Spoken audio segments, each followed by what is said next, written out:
Good evening, everyone, and thank you for joining us for our last council meeting of the season. We had a meeting before, a closed meeting before this, so I'll reconvene the meeting at 7:01. I will read the land acknowledgement. As visitors on this land, the town of Bradford Gwillimbury acknowledges that the land on which we gather today is the traditional territory of the Anishinaabe Nation, which includes Ojibwe, Odawa, and Potawatomi Nation, collectively known as Three Fires Confederacy. We recognize that the Huron-Wendat, Chippewa, and Haudenosaunee nations have walked on this territory over time, in times of great change. We recognize more than ever the importance of honoring Indigenous history and culture, and we are committed to moving forward in the spirit of reconciliation, respect, and good health with all First Nation, Métis, and Inuit people. Thank you. We're at section 4.3. I apologize, trying to catch my breath. There's no motions arising from closed. The council have a recommendation of the regular council and committee of whole agenda dated December 17th, 2024 be adopted as printed. Moved by Councillor Scott, seconded by Councillor Kike. Questions or concerns? Being none, all in favor? Carried, thank you. We're on to 6, declaration of pecuniary interest in general nature. If you have a pecuniary interest, let us know, and if not, comes up during the meeting, let us know. All right, 7, presentations, there's none. We're into deputations. Tonight we have the South Simcoe Police Service Board 2025 budget. With us today we have Police Chief John Van Dyke and we have Chair Chris Garapi. Thank you for joining us, folks. Your mic is on. I turn the floor to you, gentlemen, while I catch my breath.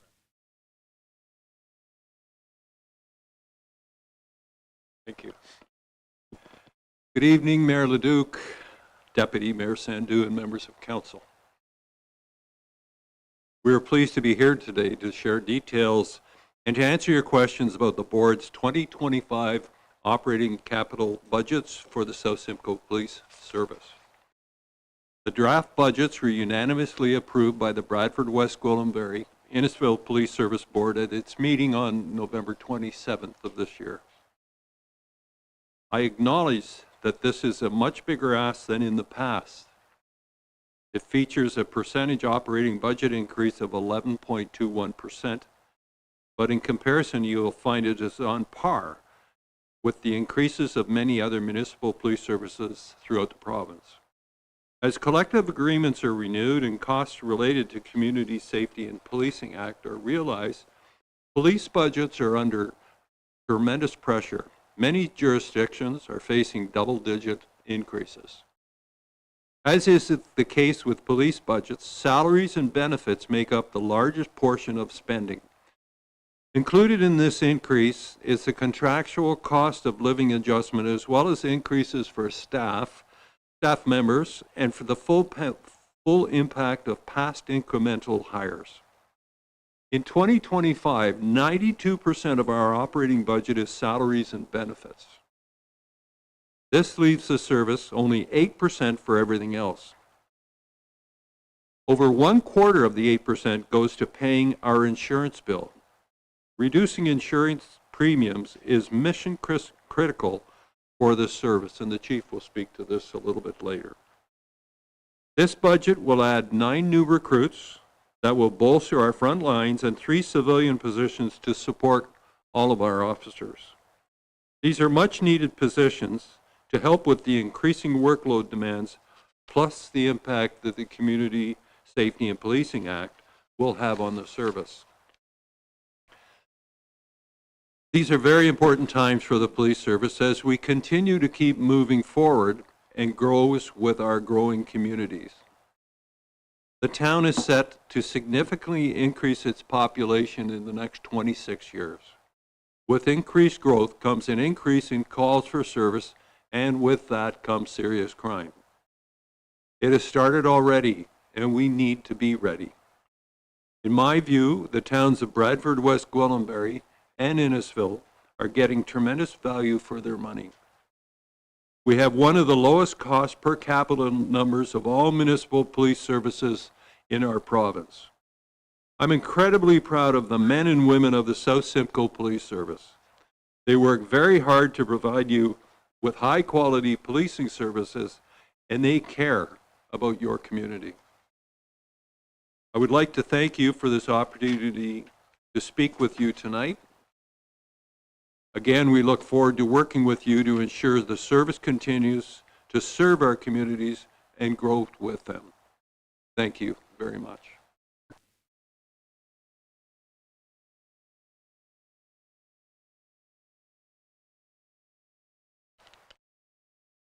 Thank you. Good evening. Next slide, please. Good evening, Mayor Leduc, Deputy Mayor Sandu, members of council, and senior staff. I want to start by saying this was an extremely tough budget process for the service and for the board. I want to acknowledge that this is a large increase and will be impactful on the town's finances. But we are not alone. In fact, many municipalities are facing double-digit increases to their policing budgets. That includes many communities that have no growth to help them offset these costs. To say that the last 2 years have been difficult for the service is an understatement. Due to a number of serious incidents, we have seen how these incidents have negatively affected our staffing levels. And we are simply not staffed not to have people at work, whether this be due to operational stress injury or the other types of leaves. But this is today's reality. Additionally, with growing communities, we have seen a serious increase in our calls for service and more serious crime and serious collisions.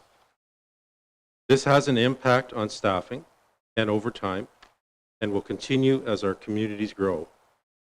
And grow they will. The cost of wages and benefits are under pressure due to recently awarded contracts elsewhere in the province, and locally due to increased benefit usage by a young workforce. Reducing our insurance premiums is mission critical for the board, as they are far too high and are impacting our ability to fund operations and leaving us with organizational stressors. Good news is coming, thanks to your manager of legal, risk, and procurement. Finally, with the implementation of the new Community Safety and Policing Act in April of 2024, we are facing a host of mandatory training, staffing, and equipment needs that I will discuss further. So you can see from the slide some of the major drivers of our budget for 2025. An increase in calls for service, 21% in 2023, and we are projecting a further 2.5 increase over the 2023 number in 2024. Calls for service are here to stay, and they will continue to increase as our municipalities grow. Staffing. The board has approved 12 additional staff for 2025. As I already mentioned, the Community Safety and Policing Act came into force in April of 2024 and will have an impact to the service and to the budget. New conducted energy weapons are being replaced due to the end of life. And the service is out of space in both of our stations, so we are leasing space at the InPower building in Innisfil. Next slide, please. This is a Bradford West Gwillimbury centric slide. The message here is that according to your official plan, you are growing fast and major growth is coming. Bradford West Gwillimbury will add at least 36,000 more residents by 2031. And that, in my humble opinion, and that's my humble opinion only, is the minimum you will face, and greater growth pressures will be on your doorstep. And when you factor in Innisfil growth, and they're projecting to at least 100,000 people by 2051, in that same period, it means way more officers will be needed by 2051. Our cop to pop ratio will need to rise as your population rises. With the addition of Innisfil's growth, you will need to hire an average of 5 to 6 officers every year to 2051, or a minimum bare minimum of 4 per year for status quo, which we will not get away with as our communities grow and change. And if your growth exceeds your targets, the number will climb higher. More growth equals more calls for service, equals more serious calls, equals more resources needed. Next, thank you. Calls for service continue to increase, and 2023 was not just a post-COVID dip. They went up 21%. And we are projecting another 2.5% increase in 2024. We were already at 28,500 calls for service at the end of November. The other message here is not all calls for service are one-offs. Some require additional follow-up and investigation. Some calls continue on for months. So this is not a one-and-done scenario. Crime complexity is increasing. Some calls require one officer to attend.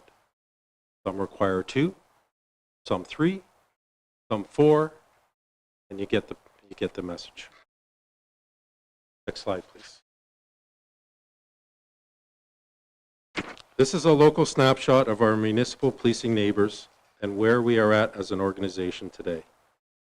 And you can see that the national provincial averages are included, and I provided them for you in the past. York Regional Police, our neighbors to the south, are adding another 180 officers in the next 2 years as big city crime has moved to their communities. And guess where it will end up next? The next spot is our communities right here. And you could also see that despite hiring, we have not made a lot of forward progress due to population growth. And in 2024, we barely moved the dial. Our 2026 numbers are only a projection at this point, and the board has not authorized any new hires as of yet. Next slide, please.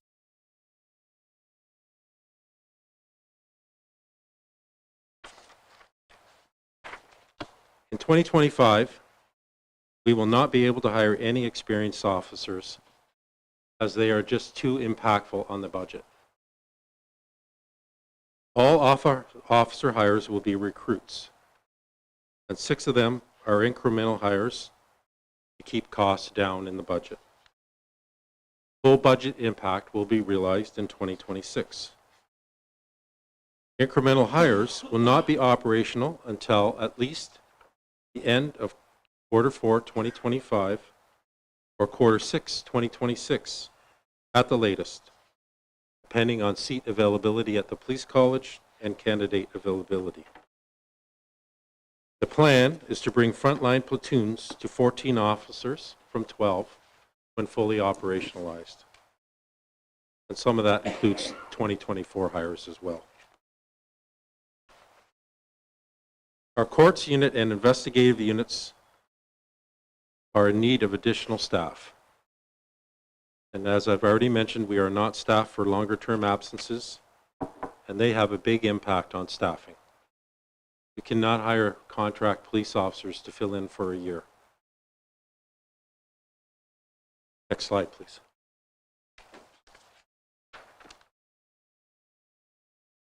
The new Community Safety and Policing Act came into force April 1st, 2024. And costs related to its implementation include 3 staff positions, an increase in mandatory and state mandatory training, an increase in consulting fees for policy development, an increase in ammunition costs for the yearly recertification on patrol carbines. Patrol carbines are the large guns, and we have to put one in every police car under the new act.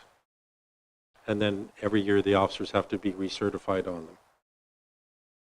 And one-time capital costs of $155,000 for mandatory equipment, uniforms, and car rebranding. The new Inspector General has indicated that adequate and effective policing will be inspected moving forward. And 3 major areas that have been identified to date are response times, policy development, and board governments. And there is no grant money to cover any of these costs. The total financial impact on the operating and capital budgets for 2025 is just over $600,000. Next slide, please. So we are leasing 5,060 square feet of office space as of January 1st, 2025. Space options for what we need are minimal or non-existent in both communities. This location is close for us, being on the Innisfil campus. It is a 5-year lease with a 3-year renewal option. But it comes with a $170,000 annual cost to the operating budget for the lease, cleaning, data lines, office equipment rental, etc. But I want to assure you that not one police officer will be moved out of Bradford, West Gwillimbury to Innisfil. In fact, leasing this office space will clear space in the South Division station to add more officers in the future. The conducted energy weapon. So the taser is a less than lethal use of force option. Our current taser is at end of life and is no longer supported by Axon Public Safety. Axon is the only game in town, and the Axon taser is the only taser approved by the Ministry of the Solicitor General for use by Ontario Police Services. And we have been using spare parts from tasers we've received from other organizations to keep them going into 2025. We do not do personal issue tasers like many police services do. We pool their use and carry extra batteries, and it cuts the cost in half. The cost for 2025 is $236,000 per year all in. And we will have to add a few additional tasers in out years to account for growth. But we only buy what we need and when we need it. Next slide, please. So you've seen this before, but I give you these comparators as they are the closest to us in size, and they offer the exact same policing services that we do. So this is a true apples to apples comparison. The takeaway here is that there may be a couple of services that are slightly bigger, but we are growing at a much faster rate than they are. And some of these comparators have been no growth communities until recently. While each community has its own needs, the message here is that our funding levels and staffing levels are far less, and we need to get our cop to pop ratio up. Underfunding creates stressors on staff and budgets. Next slide, please.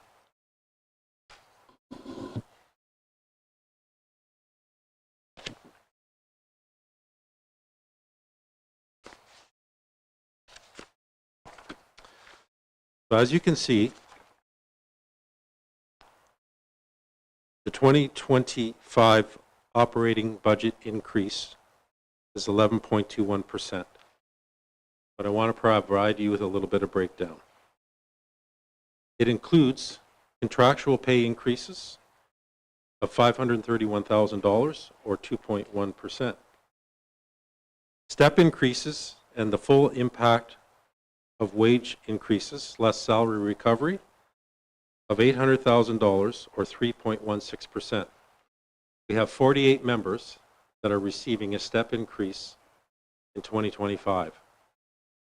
That's because we always hire them at the lowest end of the grid. The recruits start at the lowest end of the grid, grid and they work up to first-class constable after 3 years. So benefits as a percentage of salary is $455,000 or 1.8%. So we are setting at 7.07% net budget increase in 2025 without doing anything. Adding to that, the 2025 new hire salaries and benefits of $965,000 or 3.8%. We are we are budgeting for an increase in revenue of $176,000, which subtracts 0.70 from that total. And we have budgeted for a 2025 discretionary and non-discretionary increase of $317,000. 170 of it is for the in-power lease. Just off the top of my head, $57,000 is for CSPA mandated training. So our discretionary, non-discretionary increase is really not non-discretionary. That makes up 4.38%. So, and after our gross increase is 11.44% for the year, minus court security funding, leaves you with a net budget increase of 11.21%.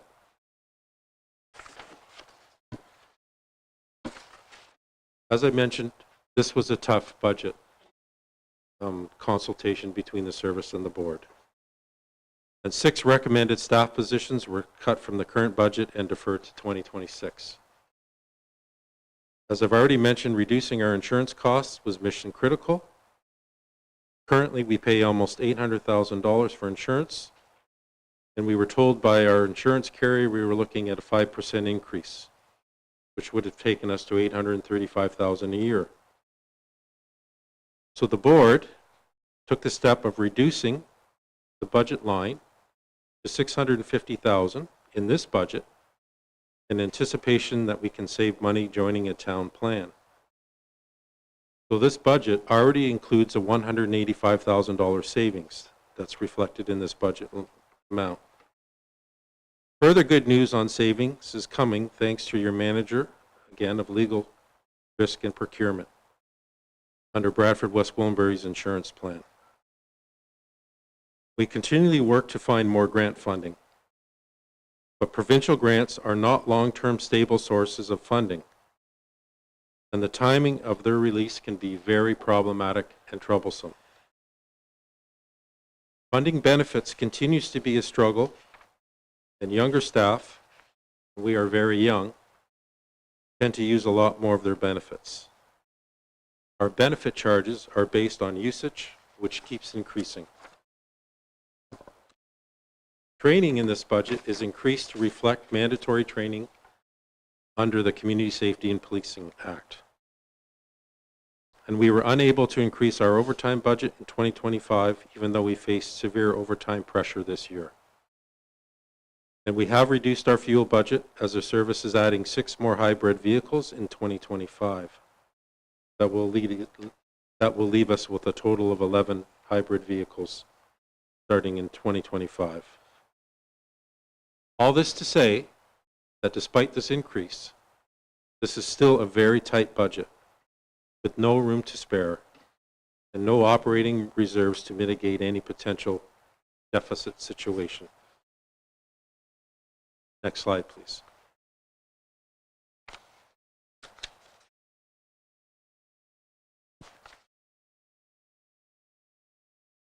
So you can see a lot of numbers here, but our net capital budget for 2025 is $1,854,784. So originally we had budgeted $200,000 for additional office space, but we were able to reduce that amount by $100,000 because costs are known for the retrofit. Again, we are purchasing 7 new vehicles in 2025, 6 of them being hybrid electric vehicles. The body-worn camera and conducted energy weapon programs are in the capital budget. Cameras are very expensive, but I can tell you based on what you heard on the news yesterday about our officers being cleared by the SIU, they are worth every cent.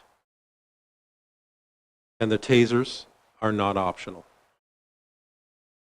The CSPA costs in the capital budget are a one-year hit.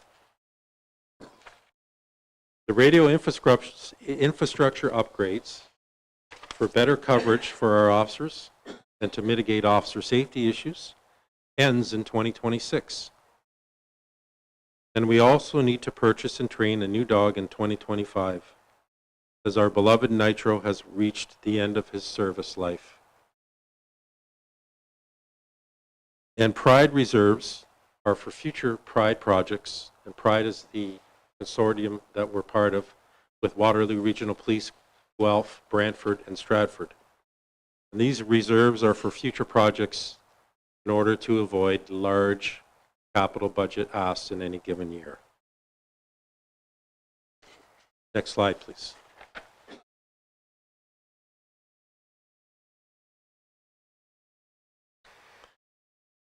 So how are our tax dollars spent? So the takeaway from this slide is that our budget is over 92% wages and benefits. That leaves very little to work with to fund operations.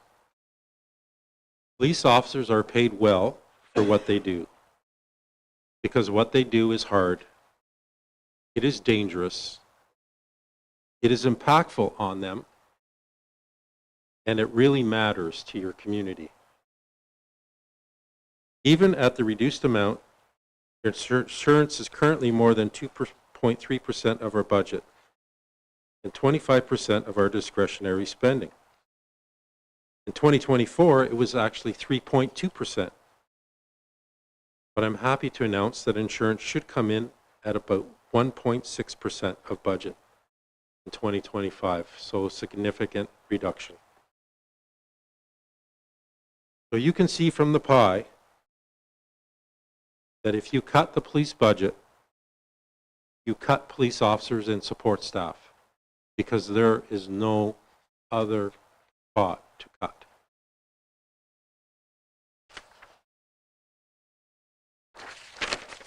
Next slide, please.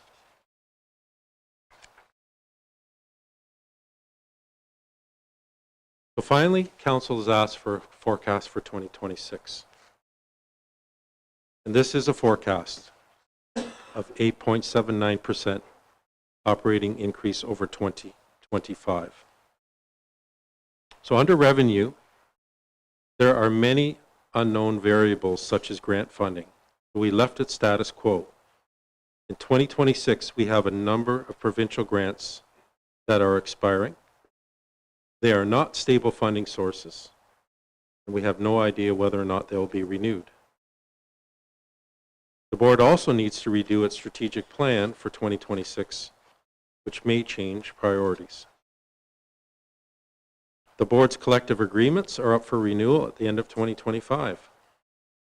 A very realistic amount was budgeted for as part of this forecast for a potential negotiated increase based on what we are seeing both locally and around the province, but it is an estimate.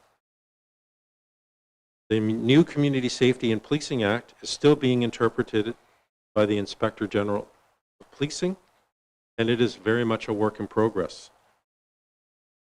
The Inspector General has broad inspection powers and can order the board to comply with the Act if they do not feel that the board is meeting its adequate and effective policing obligations.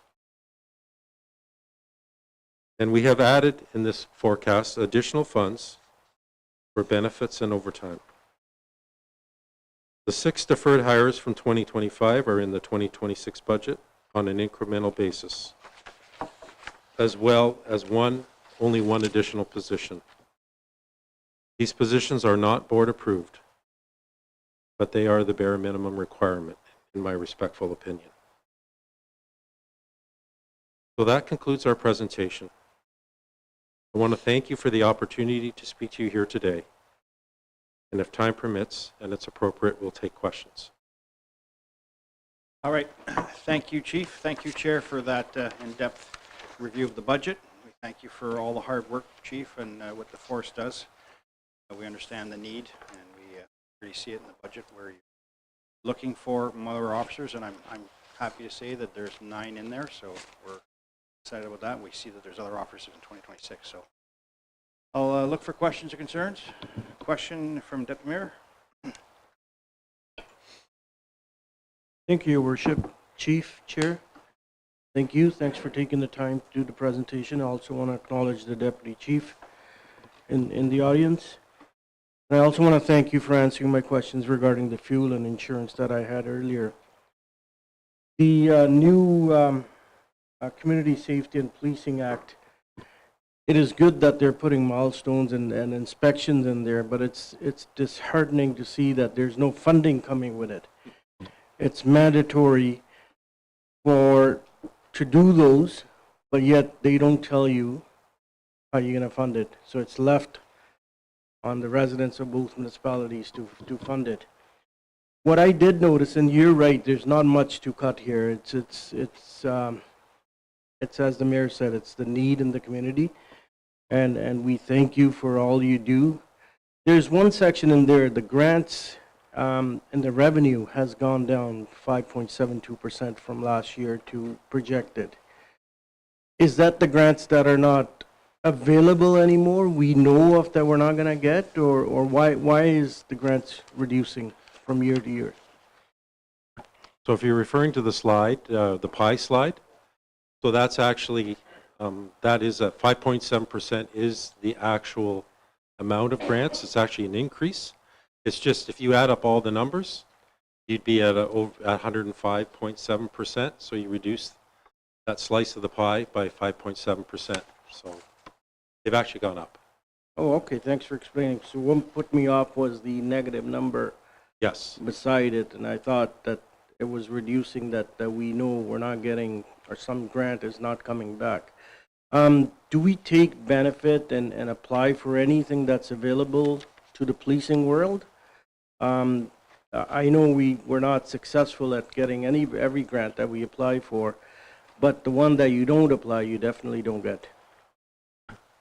So to answer that, yes, we apply for every grant that becomes available through the provincial government and actually other sources as well. Emergency Management Ontario, we currently have a grant application out for 2 drones that were originally in the capital budget. And we have hired a business strategist to help us with our grants and write grants. We have, I believe, 9 provincial grants currently that we are managing. Just one last follow-up. I'm sure you're probably doing this, but are we looking at partnerships with, say, York, Barrie on pooling into resources, like some of these grants that we can tap into? So if it's bigger pool asking the money, that we get it? We have done that with the provincial auto theft grant. We pooled our grant application and were successful in receiving the maximum funding. And we have a joint provincial auto theft team with the Barrie Police Service, because we know auto theft is it's a borderless crime. So we're working together with them to fight auto theft in our communities. As far as the CSPA is concerned, yes, there is no grant funding for it. Should funding become available, we would absolutely be applying for that immediately. Deputy Sand, it's an excellent question, and it's a question I've asked continuously of not only the OAPSB, which is the Police Service Board Association, but Solgen. Minister Kirchner was at the last Labour conference, and I did ask him about that, of course, which is very political, his answer, and I'm not sure that they've wrestled with it. It wouldn't come through the Inspector General, the funding for this, but they're the checks and balances of this whole thing. So we will continue to ask for funding, as every police service across the province is asking for that too. So there is pressure on the provincial government to come forward with funding. To date, the OAPSB hasn't been successful to advocate on our behalf, but, you know, from our perspective, we'll continue advocating. Okay, thank you for those questions. I was just going to top Okay, up go on ahead. that as well, that the Ontario Association of Chiefs of Police is doing the same and advocating on behalf of police services for funding for the CSPA, but also long-term stable sources of funding, because grants are not stable sources of funding. They have a start date and an end date. So that's part of their advocacy work as well. Yeah, good point. And I think that was pointed out by the chair. You sent the letter, and we're looking for stable funding, no friends or butts, and we've seen some funding come through the province now for the OPP services. We've sent letters down to the Sol Gen too, asking for the same. So we are looking to, we're absolutely talking to whoever we can to get stable funding and more funding for our police services. So right now I have Councillor Harper up. I've got Councillor Dehaney and Councillor Giordano next. Thanks, Mayor. Chief, Chair, Deputy Chief, thank you very much for your presentation. I believe last year we asked for a little bit more in the line items. You've produced that quite a bit this year in breaking that down for us. I'd like to take this minute to, as an opportunity for a public forum here, and in no way do I mean any, try to thwart any trust, but want to help here. You ask for more officers. We know that it's mandatory. You showed us the apples to apples. You said it's growth. But I think there's an opportunity here, and I'd like to invite you back to talk about a little bit of what my residents, and I know some others, want to know about, is these calls to service. We want a breakdown. We want to know what's happening in our backyard. We want to know what's happening in our community. This is very dry in a numbers aspect, but I think it misses that community aspect of knowing what's actually happening here. Your biggest thwart is calls to service and an increase. Officers needed. Where's that breakdown? I'd like to ask you to come back and do a presentation for that, because you know what? We need to build that trust. And that is very transparent in the numbers that you've given us, but I think we need that why a little bit more. We know dangerous calls are up year over year, but how do we teach our kids? How do we help with that education factor if we don't transpire that out to the public here? And, an image-based thing for policing, myself, I've been through it, and I know what you and the officers go through is like, where are they sometimes? This will help that, really break that down. I mean, just mentioning the cross-border services with Barrie Auto Theft Division is more of that. We need to know that. We need to see how we're breaking that down. We want to know what our officers are doing for us. And we know you're doing a great job. And there's not enough PR good times to happen. And sometimes you can't really capitalize on it because of timing and stuff. But I believe our residents need to know a little bit more of that transparency. Councillor Harper would be happy to do that. Obviously, in a short presentation, it's possible to drill down so far, but be happy to come back before council, provide you with some numbers.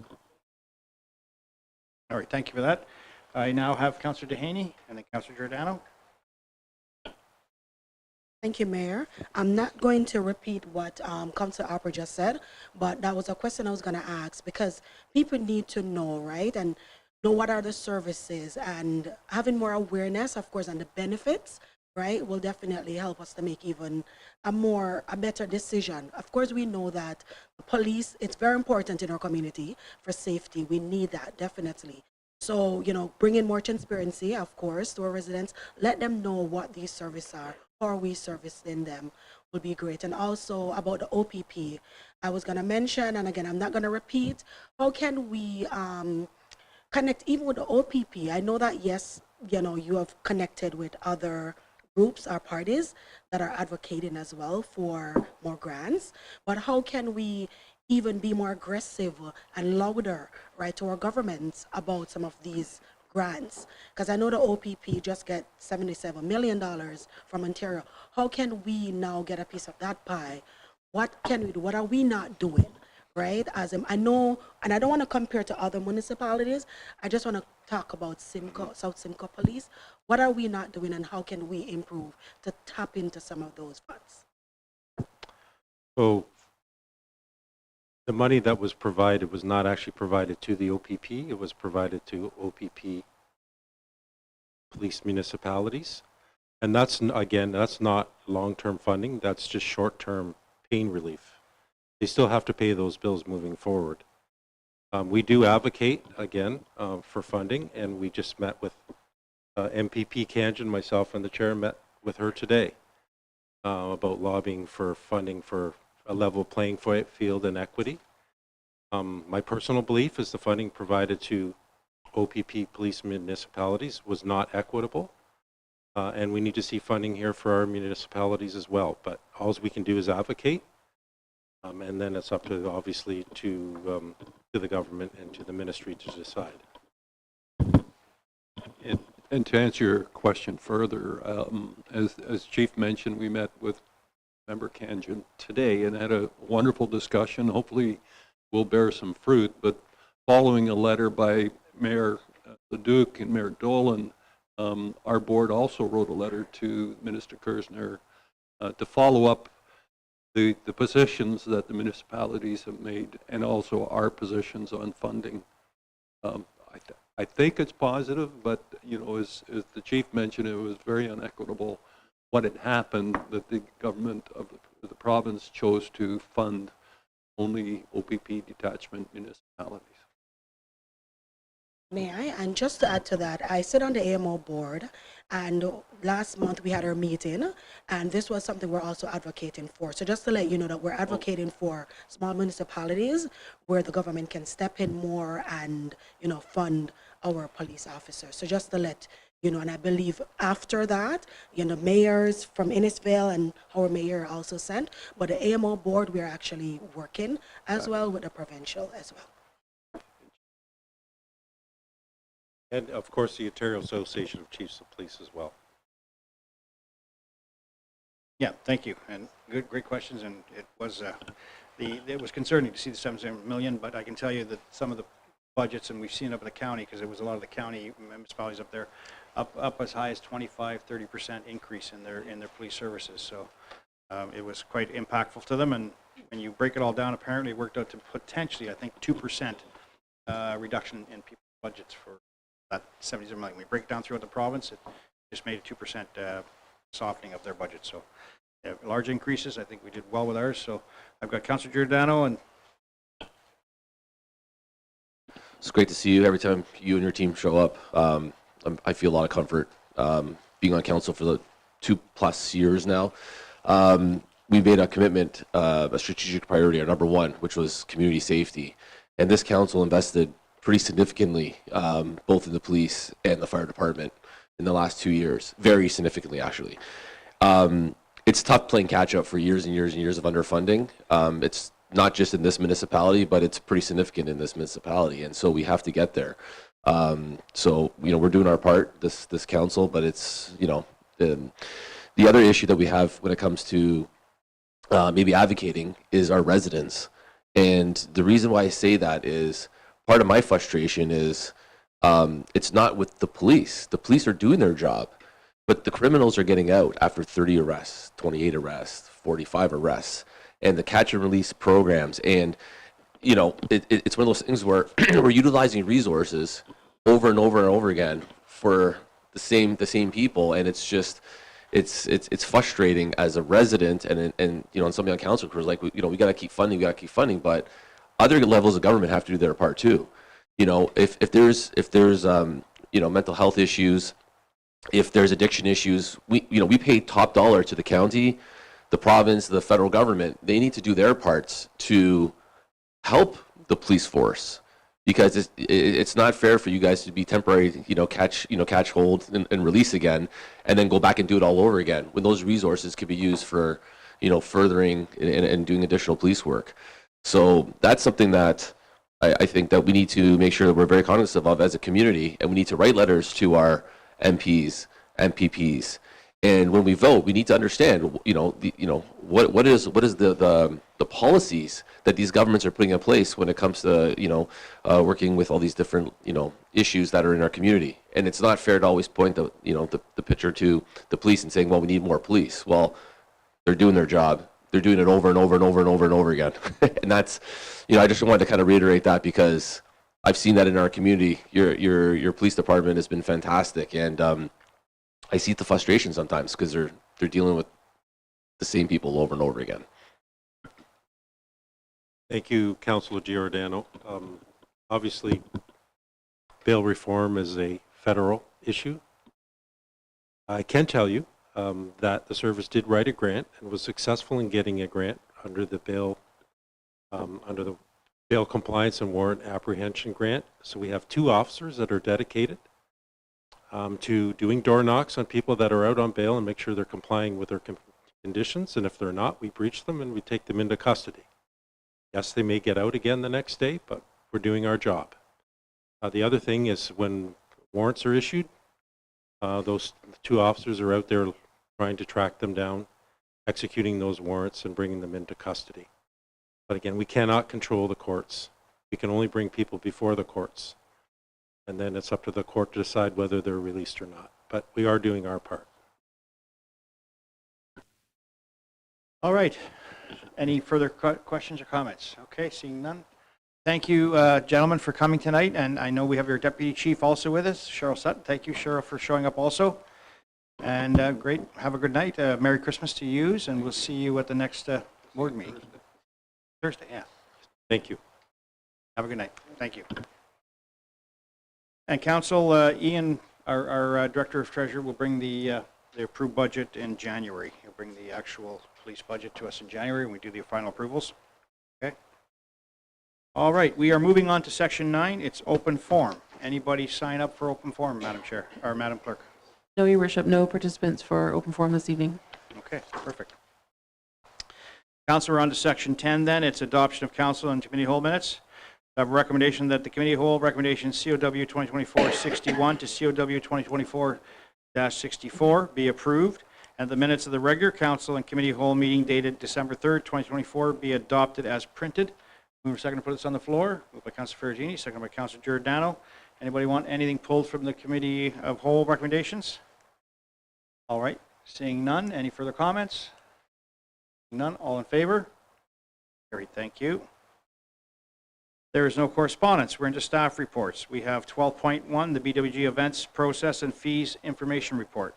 Recommendation that report REC 2024-5 entitled BWG Events Process and Fees Information Report be received for information. The council provide confirmation on the various fees and processes presented in the report. Can I get a mover second to put this on the floor? By Councilor Ferragini, second by Councilor Scott. Questions or concerns of the report? We've got some, we need some motions in here to approve this. So I know it says in the in here that it's council provide confirmation. So we have some motions that we want to put on the floor. So comments or questions? I see Councilor Ferragini first. Thank you.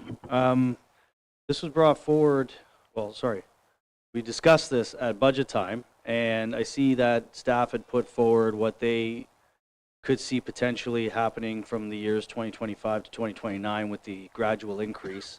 However, I'm still of the opinion that the one chart that we had for the Friday, for 2025 starting point, our Friday locals was for $50 for the booth, Friday non-locals were $75, the Saturday locals were $100, and the Saturday non-locals were $250. And I'm of the opinion that we should start there for our 2025, not the $125 suggestion that staff made for the non-local booths. We saw a comparison of what all other municipalities are charging for their local booths. They're at that number anyways, and it doesn't even specifically state whether they are local or non-local. I don't know if staff want to clarify that.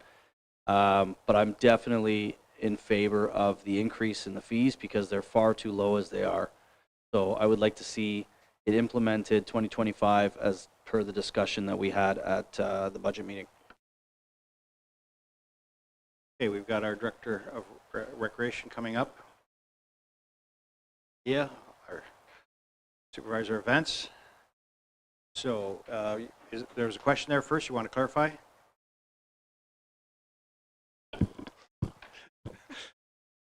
Thank you, Councilor Ferragini. There was no indication of whether it was local or non-local for those other comparators, but I understand that the other municipalities that operate with one fee as well.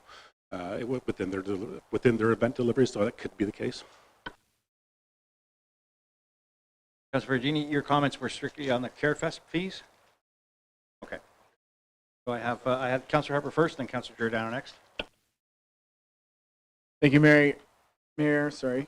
Terry, one question about the Carrot Fest in regards to the fees in relation to positioning. Does this, if we have an out-of-town vendor come to this and pay the higher fee rate, are we setting ourselves up to position them and that they'll come back and say, well, I should be more towards the Four Corners? How does that weigh in on the option of position and placement? Thank you, Councillor Harper. Positioning placement is kind of, as it's kind of written in here, it's a bit of a process. So our locals, local storefronts first priority, local second, out-of-towners come in next. This fee should not have any impact on how we place them. It is simply being market competitive, in our opinion.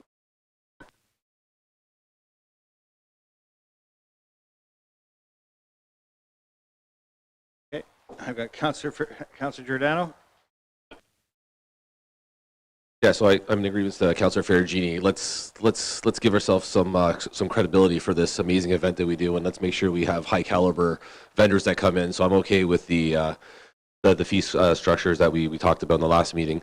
Also, I wanted to just mention a little bit about the new square that's going to be opening up. The comment I have is I looked at the fee structure, and I appreciate that you guys have a two threshold. One for a community, a charitable based group, and then a for-profit group. I think it's a good number to start with to see how it works. Again, it's a beautiful space. It's open to the public until there's maybe a private event or something like that. So we want to make sure that there's a fee associated with that. You don't want to just take this space and close it off for $50 and then not have it benefit the community. So I really like the structure. I'm excited to see. I was actually going to ask for a staff report later, but I'll mention it here as well. I'd like to see more funding for the square when it comes to the acts, because I was looking back at our budget, and with the previous spend that we have,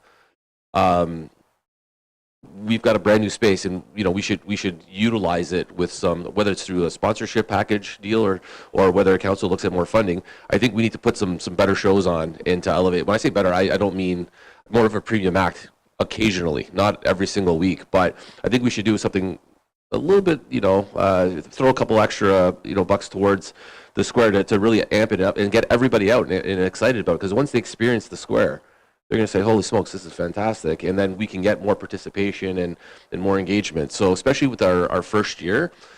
So maybe I'll save that for later for the staff report. But I just wanted to kind of preempt that I appreciate the structure and the funding. And maybe some of that funding can maybe directly relate to what I'm talking about later.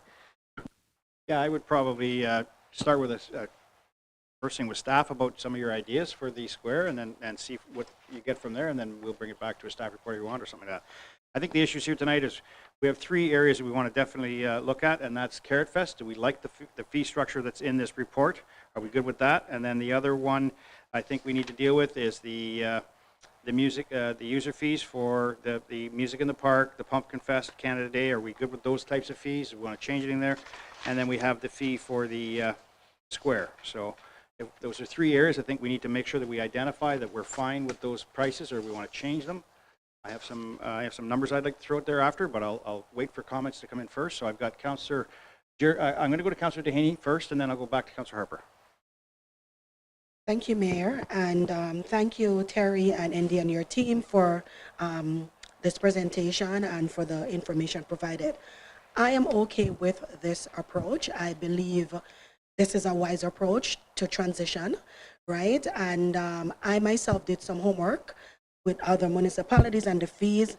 And of course, I think this approach is a perfect transition into the direction that we're trying to go in the future. Again, we don't want to be too aggressive with the numbers. Reason being, already people are struggling financially, right? people have their businesses, home-based businesses, right, and storefront businesses. And these are opportunity for them to come out and to get more exposure, right? At the same time, of course, we understand that our municipality have to make fun, but at the same time, we want to create a community within our community. So I'm very okay with this approach. I've looked around and I've seen the prices and the entertainments, right? Some of these prices that we're looking at, the entertainments that they have, and I'm sure, Terry, you see it yourself, even for the Potato Fest, they have merry-go-rounds, they have these big things. So the price that they're charging, these are some of the entertainments that they're having to attract the people that are coming. So I am okay with this approach. You guys are the professionals, and I read it over thoroughly, and I did my comparison, and I believe this is a perfect approach to what we're trying to do here. Thank you. Okay, thank you. Let me throw a couple things out first so we maybe open some discussion up, because I do want to change some things here. And I want to actually talk about the proposed process for Carrot Fest vendors, the 1 week. You see where it says storefront businesses from Jan 20th to the 27th. I'd like to extend that to 2 weeks for those processes. I think that's a little tight 1 week. I want to make sure that we give them enough time to, and to just kind of meet your deadline here. I know you've got a deadline, you talked about it. Even if we went from, say, Jan 2nd to Jan 15th for the first one, January 15th to the February 1st, second one, and then the February 1st to the February 15th for the third one. I'd like to see 2 week intervals there to give everybody an opportunity. You know, 1 week, sometimes you're busy and you just don't get to it. So I'd like to see that if council's okay with some of that. I throw it on, I'm just throwing these out for discussion pieces if everybody's okay with that. I'm good with the Carrot Fest fee schedule that they have here. I think we've heard that. The ones fee I've got some concerns with, and I think I don't want to lose. Pumpkin Fest is new, you know, Canada Day, movies in the park. I like the movies in the park schedule that they have here. I'm okay with those numbers. Pumpkin Fest, though, I think it's a new one, but it's a great one, and I don't want to lose it. And I see the fee schedule for 25, 50, 75, 100, 125. I would like to change those numbers a little bit less, but I'd like to put in that non-local vendor fee of $250, those events. So for non-local vendor, you could come and get these fests. So I'd like to change it from, instead of, so 25, 20, in 2025, 25, 2026, 35, 45, 60, 75. Those are numbers I'd like to see for Pumpkin Fest. Same as Canada Day. We didn't charge for these events in the past, correct? But Terry, this is going to be starting to charge for these events now? No, we've been charging for anybody that's going to be vending at these events. We've had very nominal costs, and like $10 for a local vendor. For these smaller events, it is strictly local. We don't bring in outside vendors. You don't offer it up to any outside at all? No. Again, we only, at movie and music, we might have three or four just vendors. So it's very limited, and we kind of rotate them around to different businesses. So it's not overwhelming. It's a nominal cost just to make sure everybody's legitimate and doing the correct thing. Yeah, music and movie and music I was good with. I thought that was okay, a nominal fee for that. I was just worried about Pumpkin Fest. If we went too high, I mean, it is a vendor of food, right? And you're at this very short window event. You're from noon to 3, I think, for Pumpkin Fest, 11 to 3 or something like that. Those are hours. Not a lot of time. If you get into the $125, it's very difficult to potentially recover that. So I wanted to make sure that it wasn't something where we limited them coming. I want to see our local vendors there. I wanted to make sure that there was a cost. Don't get me wrong. I was a nominal fee, but not too high a fee, because it goes from 25, 50, 75, 100, 125. I thought that was a little bit extreme to be for that event. So very short window of opportunity to make your money. I don't know what how much they make there, but I was just hoping to restructure some of these fees so that we didn't limit them. And then, you know, we're talking a 5-year window here, or 5-year window, and maybe in 27 or 28 or budget that time you change those fees again. But I think to start slowly and increase those fees is fine, but I don't want to impact the events, to tell you the truth. So I just had those different numbers. I was good with the, like I say, I was good with the rest of it. So I had, we should have a recommendation on the floor to talk about these issues to make sure that we get what we want for our fee structure, because it's going to go into our fees and services bylaw. So I had Tara, have you got something? Did you put, we just drafted a quick motion just so kind of clear on what we want to do, and if council's good with it, we'll move forward with some of these things. I'm not suggesting any fee schedule now, but I think the 2 week for sure. I'd like to see minimum 2 weeks for those folks. So hang on, Councilor Verdini. I've got to go back to Councilor Harper, then I'll come to you. Okay. Councilor Harper. Thanks, Mayor. biggest thing in Carrot Fest, and I'm going to address a couple things here. Carrot Fest and then the Leisure Square, and also the music in the park and whatnot. Biggest thing I see at Carrot Fest is the residents, and even myself will ask the vendors, hey, are you from around here? Are you local? So I'm okay with an increase to non-local vendors. I want to support BWG, shop local. So I'm okay with the fee structure gradually for the local, but I think a drastic increase for non-local should be instituted right away, along with Councilor Ferragini's recommendation, if he would amend that. I know he hasn't made it official, but that's where I sit on that.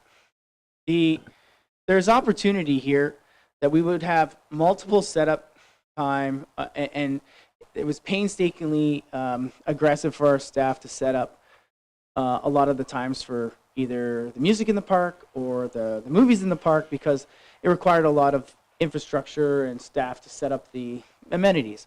Now we have hard structures coming in, like a stage and whatnot. So I feel like we could, and I guess this will go in the staff report after, is we could extend music in the park to a Thursday and movies in the park on a Tuesday. We could double up during the week and stuff to increase that attractiveness, or extend it into August, because we don't have to actually set up any structures that's already there. That's what the whole investment from the DC funds into this amenity was. So I think there's opportunity to play with different types of setups for our summer activities using this square to bring people out and enjoy summer. The last part of that is that even though there's a fee rate for the Leisure Square, it doesn't say anything about capacity. And I'd like to address that in regards to, like, what's the capacity going to be at? If I could, Councillor Harper, it's actually spelled out within the report on the actual capacity of being 2,000. We worked with the fire department on this. It is actually in the report. Can't recall exactly what section, but the capacity right now is set for 2,000.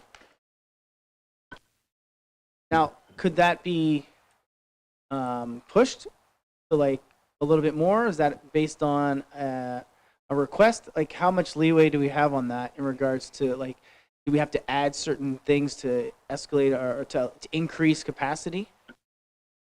The capacities are set through we use the fire department as the capacity for an evacuation purposes, and that's what we utilize them for. The 2,000 is with the corner gates wide open. Now, in discussions with them, if this is, say, a ticketed event and you want your gates closed, that's okay, providing there's somebody there to man that gate in the event of, and they can be opened again. So these considerations have already been put in place. I think we'll know more after we get rolling with this and see what 2,000 looks like, and then we can readdress it through the fire department if they're interested in going bigger. But again, any type of event is going to be interesting. Sure, we can put more than 2,000 people out there if you're standing still. You have everybody bringing their chairs and a little bit of this and that. It becomes a little more congested. So we want to be cautious out of the gate, and we'll learn from it. Awesome. Thank you very much. I appreciate that. I just want to say I think these fees are very reasonable. Being in business and looking at other municipalities like Allison's Potato Fest, Aurelia Sunset Fest, in Midlands at $225.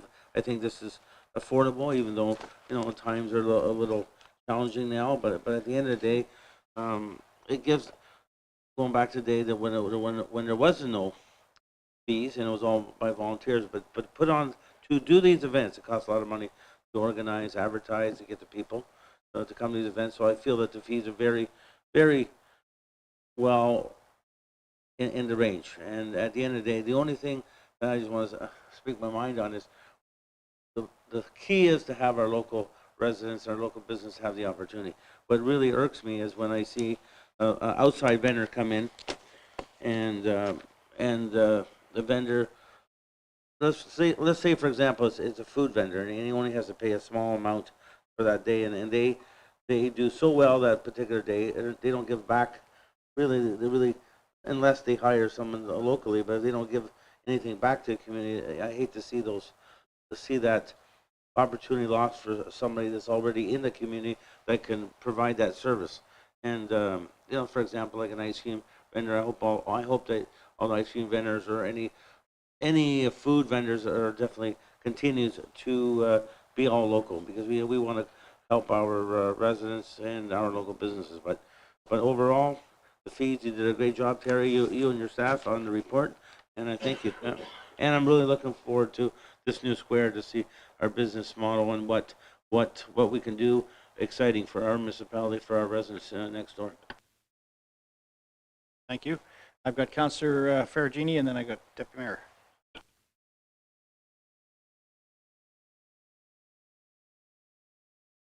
Okay. So after hearing some of the comments around the table, in regards to the timing for the registration date, I'm okay with actually extending that a little bit, because you guys did have late applications come through, so at least it gives them some time, so I can fully understand that. Does that still fit within the window of what you're looking for, number one? Number two, thank you for the support about the non-locals for Carrot Fest. I'm okay with the rest of this fee structure, but to start the non-locals at the $250 for 2025. And then how the increase would happen on top of that, that would be up to you guys. In regards to the comments made by the mayor about Pumpkin Fest, I agree. It's still a newer event. I don't see the field plastered with vendors. We don't have a waiting list for vendors for Pumpkin Fest, do we?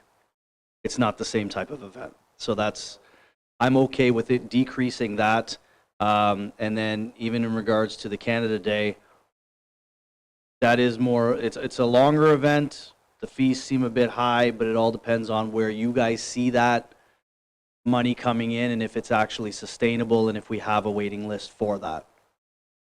You want to speak to those few that I mentioned? Sure. For these smaller events, again, we're using strictly locals. It's a bit of an arrangement. We try and share the wealth around for different vendors and different events throughout the season.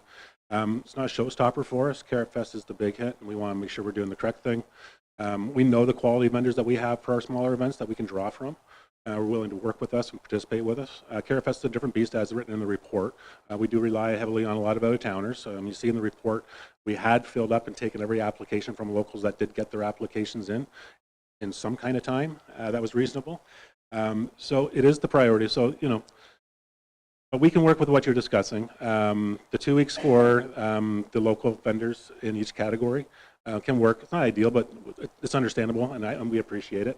The one other thing I want to talk about as well, though, the schedule that was originally proposed, if you look at with Councillor Ferragini, you discussed about the 250 out of the gate, that little schedule that's there just for 2025 isn't far off of the schedule above it.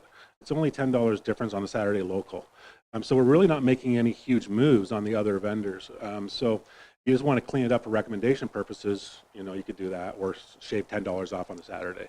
But we aren't making any great moves on the local vendors at all on that. It's kind of within what we were anticipating for a schedule increase. Okay, thank you for that. And yes, I realize that my application was late for Carrot Fest this year, so I apologize, Terry. But thank you for pointing that out. Yeah, thank you. So Councillor Ferragini, you are going with this 25 schedule for Carrot Fest, correct? The 50, 75, 100, 100, and 250? Is that the one you're talking about? Yes, so in regards to the way that staff had put it was that the locals were at 90, and my suggestion was 100. I'm okay with the 90. Oh, okay. I'm okay with just switching the non-local price. To 250. Correct. Okay. So the 25 schedule, this 50, 75, 90, 250. Okay. And if we stick to 2025, I think I've got a recommendation that we can put up that'll talk about these numbers. So we're kind of, is everybody okay with that extension of the 2 weeks? I think we got kind of there. And then is everybody okay with the 2025 schedule for Music in the Park and Pumpkin Fest in Canada Day, where we have the 10, 25, 75. Is that, are we okay with that for 25? And then we were good with the fee schedule for the square. Okay, sounds good. So further comments, Councillor Sandhu? Thank you, Your Worship. Deputy Mayor. I like the idea of extending the timeline, because we have heard from local businesses that they missed it, but now they also have to realize the onus is on them to apply. Bad planning on their part doesn't mean that staff has to go through emergency now. You're welcome. Now, the question I have is, I'm good with the proposed fees, including the one that Councilor Ferragini proposed for Saturday non-local. In the Celebration Square one, you have a note here that staff is proposing that non-refundable fee of $100, which I get why you want that, but I don't get that it has to be received 120 days prior to the event. If there's any community groups that think of an event and they're racing against the timeline, it should be at the discretion of the director or the manager to see what the event is and if we can accommodate it. That 120 days, I don't like that as a hard stop. Thank you, Councillor Sandu. The reason for that, just similar to the larger events kind of bylaw that we have in place, we like to receive applications. When we're looking at the square, we're going to have an application go out that can be evaluated, and we want to be able to do that with the appropriate time. I believe it's up to 6 months for large things that we've worked with in the past to receive these things. This is down to 4.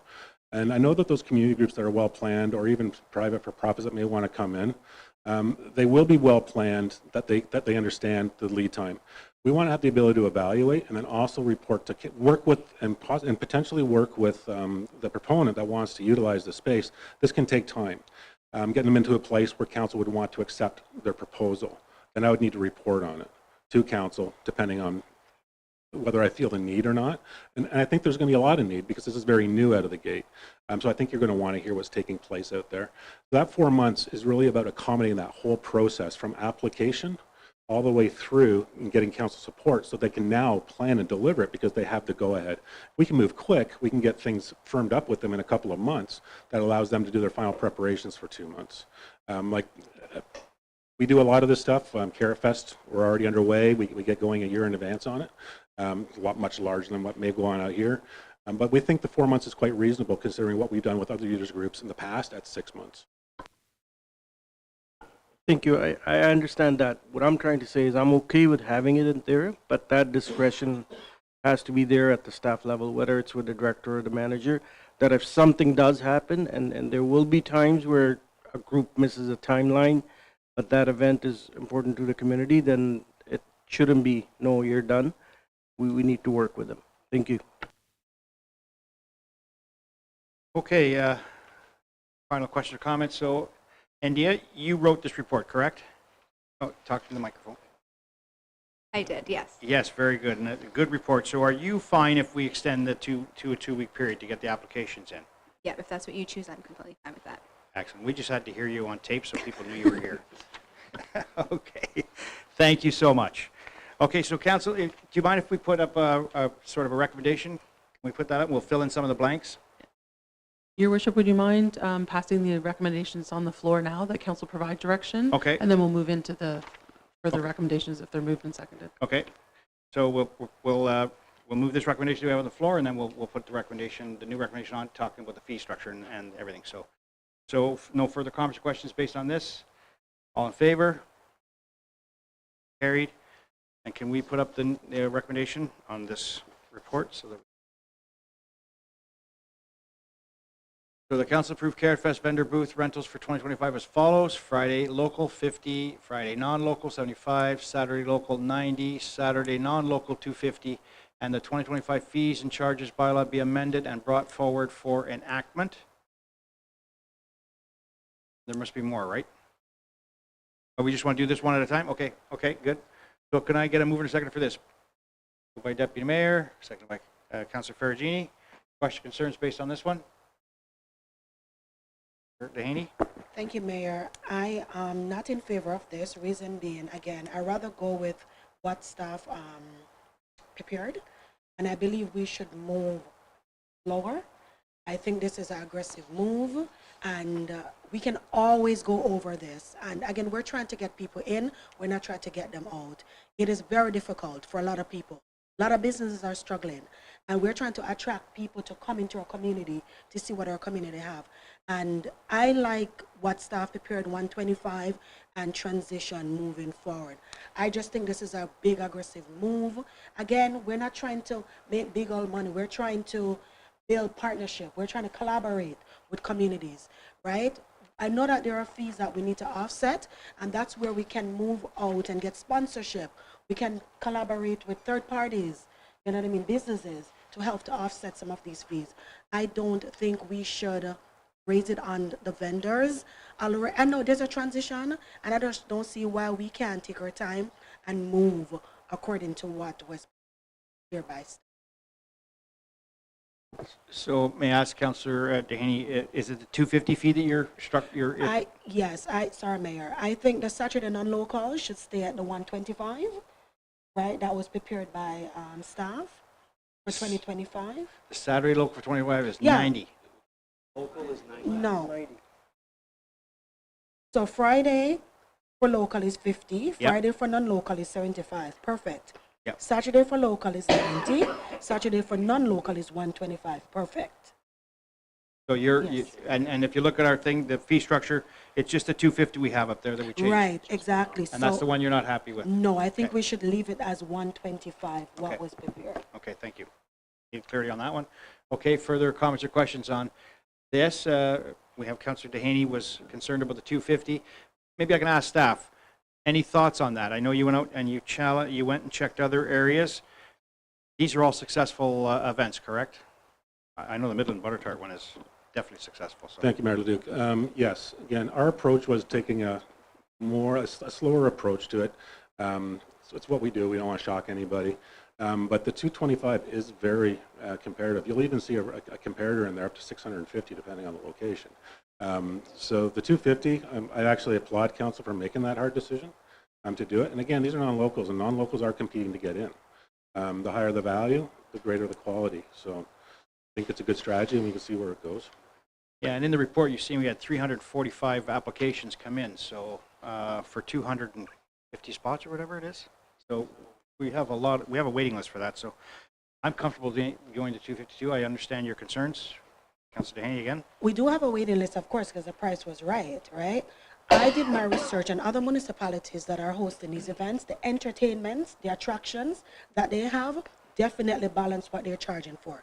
The $600 or $300, we're talking about merry-go-rounds. We're talking about parades in the streets at the potato festivals and these big festivals that are charging this money. What are we bringing in? What other attractions will we be bringing in, right, that will benefit what we're charging? Because I see it. They bring all these big attractions, the merry-go-round, the circus, the parade, these big entertainments. And it's definitely worth what they're charging. So if we're going to bring the price up, we have to definitely top up what we're also doing with our attraction and our entertainments, definitely. If I could just touch on that, we don't disagree at all with those statements. We want that as well. This additional revenue is going to help offset, and it's not a huge amount of money. If we maximize this, as written in the report, it could add an additional $12,000 to help us keep the event alive. Please understand, we lost $43,000 in sponsorship last year. This is only helping us offset what may happen. If we want to see further activities, more bands, more buskers, we're going to require more tax-funded budget. So this is only going to help us sustain the event without being a burden on the tax base. So that's more of what it's about. And I know when you see large festivals where there might be caravans and other things going on with a carnival, those carnivals pay a lot of money to offset the festival. So it's a bit of a balance. Every event has a different kind of business case. We're only suggesting, because of the lack of funding and sponsorship revenues that we've recognized and others have recognized, this can actually help us sustain the event without going back to the tax base. Okay. Further comments or questions? Councillor Harper. Yeah, I'm okay with the 250 approach for non-local. As one of the councillors for downtown ward, this actually helps us support local vendors to actually, encourage them to come out, encourage them to support their businesses, encourage local vendors and local businesses to actually come out. I'm in support of supporting Bradford first, apart from anyone else. And, I think this will actually set the bar high if we need to increase, services. And I don't think my colleague was mentioning about trying to step up those other things, is wrong. I think that definitely needs to happen. And we, from your standpoint in our discussions, we already discussed that we should be having that. But the maintenance of this, I think the key attraction is standing on a over 100-year road at a four corners, shopping on a road that has 30,000 cars a day, is a key attraction itself. It's Bradford, and that's what I think, we see out there. And that's a huge draw for 30,000 people year over year. So I'm going to be in support of this. Okay. So I'll call for the vote on this then, on this recommendation going forward. So this is for Carrot Fest. All right, so all in favor? Opposed? Okay, it's carried. We go on to the next recommendation. So recommendation that council approve local food vendor booth rentals for other events as follows. Music in the park, movies, outdoor movies, $10, Pumpkin Fest, $25, Canada Day, $75, and that the 2025 fees and charges bylaw be amended to and brought forward for enactment. Mover and seconder, please. By Councillor Dike, seconded by Councillor Harper. Question, concerns with this one? Seeing none, all in favor? Carried.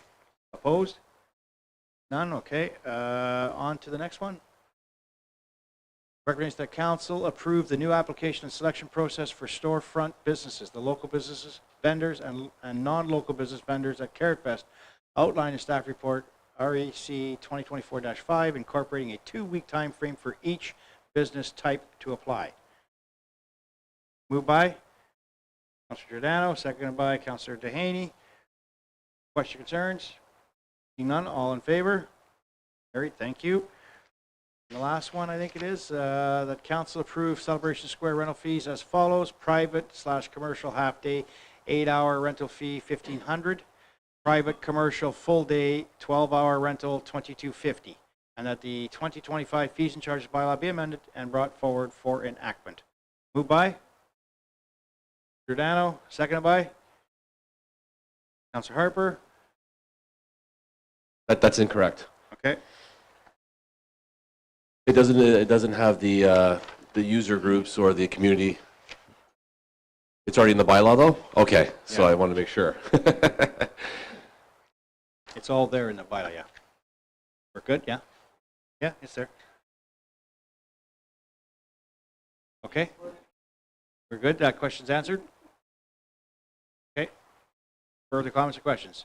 Seeing none, all in favor? Carried. Perfect. And that's it, I think, right? Good.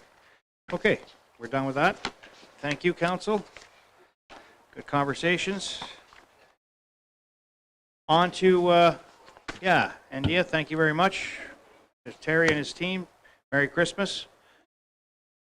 Okay, and we're moving on to 12.2, final assumption, National Homes, Bradford Inc., Phase 1, remaining lots. Recommendation that report, ENG 2024-5, titled Final Assumption, National Homes, Bradford Inc., Phase 1, remaining lots be received for information, and the recommendation for final assumption of the remaining lots within the plan, including lots 82 to 89 and lots 103 to 108, Plan 51M-1051 be approved, and the necessary bylaw be prepared and presented to council at the earliest opportunity, and upon written confirmation from the manager, Development Engineering, that the treasurer reduce the required securities. Moved by Councillor Kike, seconded by Councillor Scott. Question, concerns with the final assumption? Councillor Giordano. Yeah, I just want to thank National Homes and invite them back to Bradford for another amazing addition to a great community. They're part of the fabric of my ward, and they've been a great participant as well locally. So we love developers when they give back to the communities and they build good homes and good communities. So we welcome them back. Thank you for that. Appreciate the comments. All right. Further comments or questions? Seeing none, all in favor? Carried. Thank you. Lost my way. Here we are. We're on to 12.3, final assumption, National Homes, Phase 2.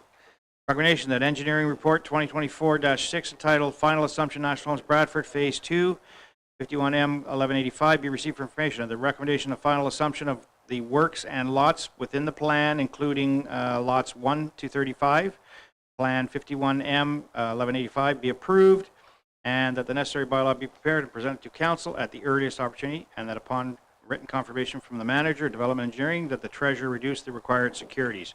Moved by Councillor Giordano, seconded by Deputy Mayor. Question, concerns? Seeing none, all in favor? Carried, thank you. We are into 12.4, request for extension of draft plan approval. I have a recommendation that report PLN 2024-57 titled Request for Extension of Draft Plan Approval to 2587-499 Ontario Inc. Subdivision D12-2409 be received for information, and council grant a 3-year extension of the draft approval of plan of subdivision D12-19-05 with modified conditions of the draft plan approval as outlined in report PLN-2024-57, such that draft approval will lapse if a final plan is not registered by December 21st, 2027. Moved by Councillor Scott, seconded by Councillor Dike. Question, concerns with this one? Councillor Fergini? Similar to the application that was requesting an extension at the last meeting, I would like to tighten the extension to at least 2 years. We constantly talk around this table about how we need more housing and how we need more development, and this plan has, in 2021, site plan still hasn't come forward or been approved, sorry. So the draft plan, sorry, the draft plan approval hasn't even been finalized on this one, which this should have already been a project that was worked on. So I'd like to see it done quicker. So I'd like to shorten that extension to 2 years, as similar to what we did last time with the industrial park that requested the extension. Madam Clerk, do we need to make an amendment to this? Should I make an amendment? Yes, you can make an amendment to change it to 2, or if the movers and seconders agree, you can do a friendly amendment. Okay. So my mover seconder is Councillor Scott and Councillor Dike. We have an ask by Councillor Ferragini to reduce that 3-year extension to 2-year. Would that be a friendly amendment to the mover and seconder? Vote on it? Okay. Okay. Okay, so at this point in time, we have a 3-year up here, and you've commented on 2, so thank you for the comments. Any further comments or questions on this? Okay, seeing none. Okay. So then do I have to bring forward an amendment You have to so bring an that amendment forward. council will vote on it? I didn't know if anybody else wanted to make any comments on this at all. That's how I feel. Okay, so you have an amendment, but you're moved by seconder for the amendment? Councillor Giordano, okay. So we have the amendment on the floor, that it's the same thing except it's a 2-year granted extension instead of 3. Comments or questions on the 2-year? Okay, we'll vote on that. So we'll vote on the amendment. So as the amendment to 2-year extension, all in favor? 3. Okay, that's carried. So we'll vote on the original motion as amended. So as amended, I'll ask for all in favor. 3, 4, 5. Okay, thank you. That's carried. Okay, very good. We are on to 12.5, the D14-1812, the town-initiated zoning bylaw amendment, home occupation review. Recommendation that the report PLN 2024-54 be received, and that all written submissions received in regard to the application and all oral submissions made at the public meeting held on October 2nd, 2018 relating to the application that have been taken into consideration as part of the deliberations and final decision. That pursuant to Section 3417 of the Planning Act, no further public notification is required. Town-initiated zoning bylaw D14-1812 related to home occupation zoning standards as recommended in report PLN 2024-54 be approved, and that staff be directed to bring the necessary bylaws forward to council approval once finalized. Moved by Deputy Mayor, seconded by Councillor Scott. Question, concerns with this report? Mr. Giordano? I just want to get some clarity from staff, maybe in regards to if neighbors are seeing excess amount of traffic coming in and out of the homes and disrupting odd hours and stuff like that. What type of, if we go ahead and pass this, what type of processes do we have to protect the neighbors? Should there be a large complaint or an issue with this?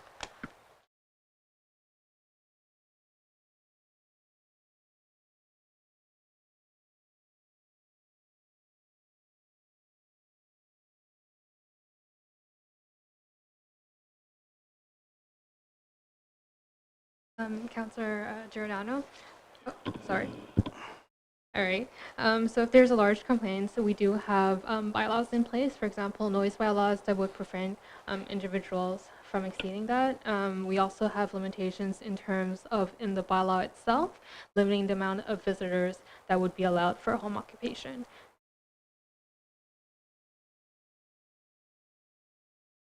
So whose job is it to calculate and count the visitors? Is that up to the complainant, or do we have somebody that sits outside the house for a period of a week and calculate? Like, again, that's my concern, is that we have them in place, but how? I've seen issues where we have a bylaw, but how do we enforce it? And my question is, how are we enforcing it, or how are we like managing the data to enforce it?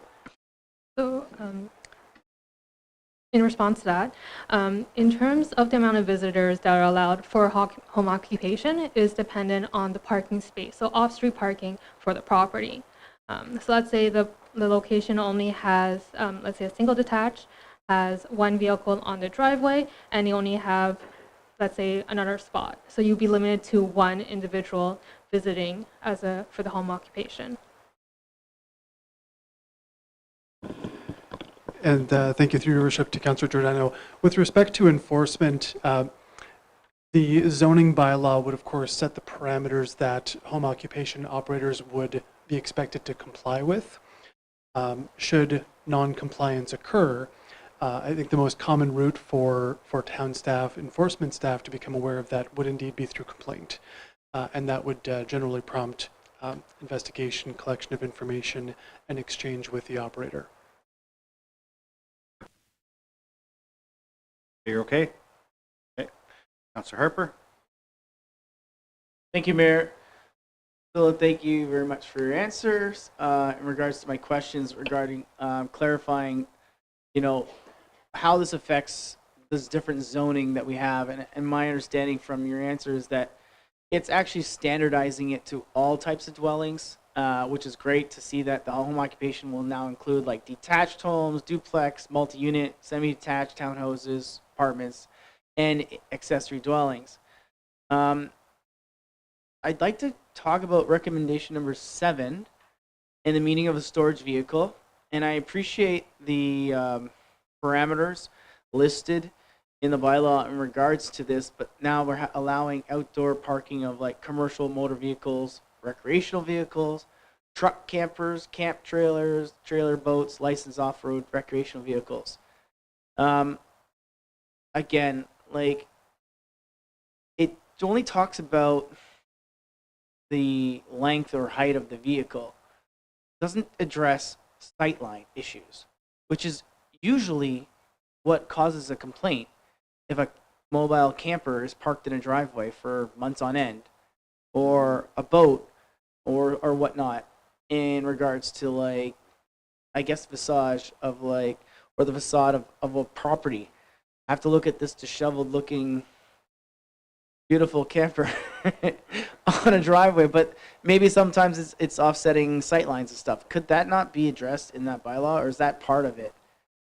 I know that it mentions 5.17.1 of the bylaw, but I don't see that it only doesn't talk about sightlines. And I'll have a follow-up to the home-based medical practitioners after. Certainly, perhaps I'll cover this one if I may. Through you, Mayor Leduc, to Councillor Harper. Fair point, fair question on the sightline question, and the parking of vehicles that may be associated with the home occupation would still need to be in compliance with the zoning bylaw. So where, for instance, a property may be a corner lot, that vehicle would still only be allowed to be parked where any other vehicle would be allowed to be parked. So no net increase in impact on potential sightlines or daylight triangles. And as mentioned in the report as well, the zoning bylaw does already include some provision for the parking of that type of vehicle. And so providing the permission in relation to a home occupation dovetails into an existing permission, which may not be directly linked to a home occupation. Hope that answers your question. Okay, that helps out. So if it's not home occupation, then they shouldn't really have these vehicles parked there. Kind of.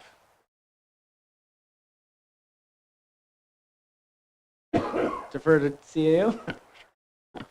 Sorry, just to clarify, these are our existing permissions in the zoning bylaw that regulate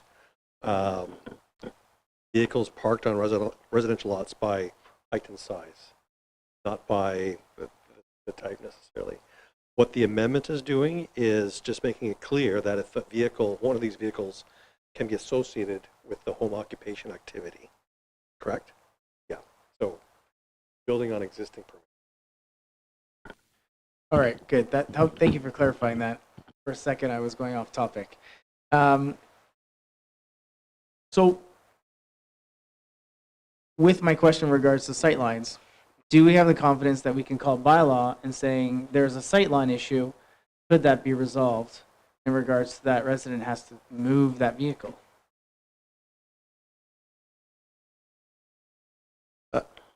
Yes, but I think we might be expanding what the notion of a sight line is. A vehicle parked in a driveway along a street is not obstructing your view along the street. Where there can be issues is on corner lots, if someone is parked on the street or perhaps extends beyond the end of the driveway, if that's what we're talking about, then yes, that's a current matter that occasionally is an issue for us. I don't think it'll necessarily be exacerbated by home occupations, but it's something that our bylaw enforcement staff deal with now. Thank you, CEO. That definitely covers that. Warm and feels for that. Thank you. My last point, if I may, Mayor, home-based medical practitioners, and I really, again, thank you for the definition and breakdown on this, because this was a couple of complaints that were brought forward by not just my residents, but I know some of our other colleagues here as residents, in regards to home-based businesses that have actually surged in BWG as well. Just for the record, I'll read them out, that does may include doctors, dentists, psychiatrists, chiropractors, registered massage therapists, holistic health practitioners, counselors, drugless practitioners, naturopaths, and traditional Chinese medicine practitioners. Doesn't include veterinarians. That's cool. But I'm glad that this actually now would actually, we've broadened the scope to actually allow for the sanctity of our home businesses to thrive. Canada was set on entrepreneurs being, one of our most predominant things here for businesses. So I'm glad that BWG is allowing that and to occur, and we've amended this bylaw. Okay, thank you for those comments. Further comments or questions? Alan, I know bylaw commented a little bit on some of the concerns here, and I want to talk about the hours of operation. I seem to say it's 10 consecutive hours, or cumulative hours of operation, correct? Is that what I want to have a firm? Well, it was asked, let's talk about 97, but I think in here it says for individuals who might consider home occupation a second means, it says instead of, it would be 10 hours daily limit. So I want to understand that a little bit further, Alan, because I want to make sure that I don't have a home occupation running at midnight morning, and I think you refer to that a little bit. Exactly. And I think you should have a storefront if you're going to do that then. So I just want to make sure that, can we get this clarified clearly what you mean by that? And I want to comment on that, Alan, please. Certainly, thank you, Your Worship. Yes, there is a specific provision in the proposed bylaw that would limit the cumulative visitation hours for a home occupation to up to 10 hours daily. Beyond that, with respect to noise, traffic, other potential off-site impacts resulting from home occupations, those are all covered as well through other municipal bylaws, for instance, noise bylaw. But yes, we have proposed a 10-hour limit cumulative operation, which would arguably be most detectable from folks off-site by virtue of activity. If an accountant is receiving information digitally from clients at tax season and doing 14 hours of work in their home office, that's a good example of where they may be operating for more than 10 hours, but if they're not receiving 10 cumulative hours worth of visitation, then they would be compliant with that provision. Yeah, I'm just concerned, Alan, that we're going to have, so I got a business and it's 10 cumulative hours, so this is my second day operation, so I started 3 in the afternoon, and I have visits coming in, whatever it is for, and I have a door slamming all the time, and I'm next door, I live next door, and I hear that door slamming all the time. You know, that could be from 3 to 1 or 2 in the morning or whatever, so I'm concerned about that. I want to make sure that, you know, as much as we want to give flexibility here, I want to have a hard stop here. I want to have a hard stop no matter what. So, you know, the accountant's not going to bother anybody if he's just doing accounting and he doesn't have to see his clients because it's digitally transmitted. There's very little coming back and forth. And he can always tell his clients to come in during the day and pick up the data because he's doing his job from home full time. It's the business. Yeah, please comment. Thank you, Your Worship. We did have some fairly extensive discussions with our colleagues in corporate services enforcement specifically about that. From a comparative review of the provisions of the town's noise bylaw, we understand that the noise bylaw would provide the teeth essentially to ensure the limitation or elimination of off-site impacts from noise, and hence the removal of a time limit or time range in the proposed zoning bylaw, which, for instance, if the zoning bylaw were to replicate the same time period as in the noise bylaw, and should the noise bylaw be sought for amendment at some later point, we would therefore also need to amend the zoning bylaw to ensure that it works in lockstep with the noise bylaw. But the proposed amendment does specifically refer to other applicable municipal bylaws, including the noise bylaw, and so it's meant to work hand in hand. Yeah, again, I'm concerned because the door slamming won't be a noise bylaw, but if it's consistently done day after day after day, 7 days a week, it becomes an issue for the neighbor, right? Might not be a full noise bylaw. So anyways, I'll go to other comments. So Councillor Giordano. So I got to fully support you on this, Mayor, because this is, I want to support this because I used to have a home-based business, but I had virtual clients. When you have a large property, maybe it's not a big issue. The way these subdivisions are jammed together and you guys keep asking for more density, people have security cameras, people have lights that are going to be turning on all day, all night, with people coming in and out. I bought a house to live in. I didn't buy next to a business. Now all of a sudden you're permitting a business to run next door to where I live. That's not the premise of where I purchased and what I expected to live next to. So now not only are you potentially affecting people's resale values, their comfort of living in their homes, we need to put some sort of restrictions in place so it's not a free-for-all. The other thing that I'm worried about as well is there was an actual home, I'm not going to say where, but they were registered as a home-based business, and they said they did photography, and they're sharing pornography. So how do we prevent some of these businesses for, operating? It's a legal business. They're allowed to do photography, right? So again, I have an issue with the hours and turning residential homes into businesses where people intended to live, not to work. So we have to be tight on this. If we make it just wide open and in a free-for-all, we're going to get, there's great people like myself and others that have home-based businesses, but there's those people that are going to look to take advantage of it, and it's going to ruin the fabric of that community. So we need to put these in place, and I'll fight for that. Okay, thank you for those comments. And Alan?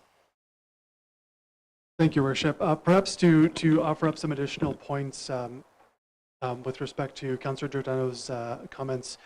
So certainly that's a great example of where the staff report looks to present a summary of the proposed changes through what's presented as a proposed balancing of interests. I believe it's in the preamble section. There's a reference to amendments that would expand uses versus amendments that would mitigate against adverse effects. And for instance, the 10-hour cumulative visitation limit is an example of where that would actually be a new restriction to home occupations which does not currently exist in the home occupation provisions in the town's zoning bylaw. That is an example of where the proposed amendments would do things in two different categories, expand some permissiveness, while also looking to mitigate against adverse effects, as we've discovered through consultations and discussions with folks like enforcement. So, Councillor G, you want to comment? Well, in regards to the recommendation number 10, I guess I'm completely confused the way that it was written, unless I'm just reading it wrong. It said that as the recommendation, removing the daily limit of the cumulative visitation for the home occupation. So we're taking it out completely, and you're just doing the 10 hours? Because the way that I read it, several comments were received requesting that the original hours of operation 9 to 7 be expanded. So is that currently what's in the bylaw, is the 9 to 7 for home occupations? And then further, it says, to limit the number of home occupation visitors, 10-hour daily limit was recommended rather than a fixed time. However, town bylaw enforcement shared that such a provision could be challenging to enforce. As a result, staff proposes to remove this clause.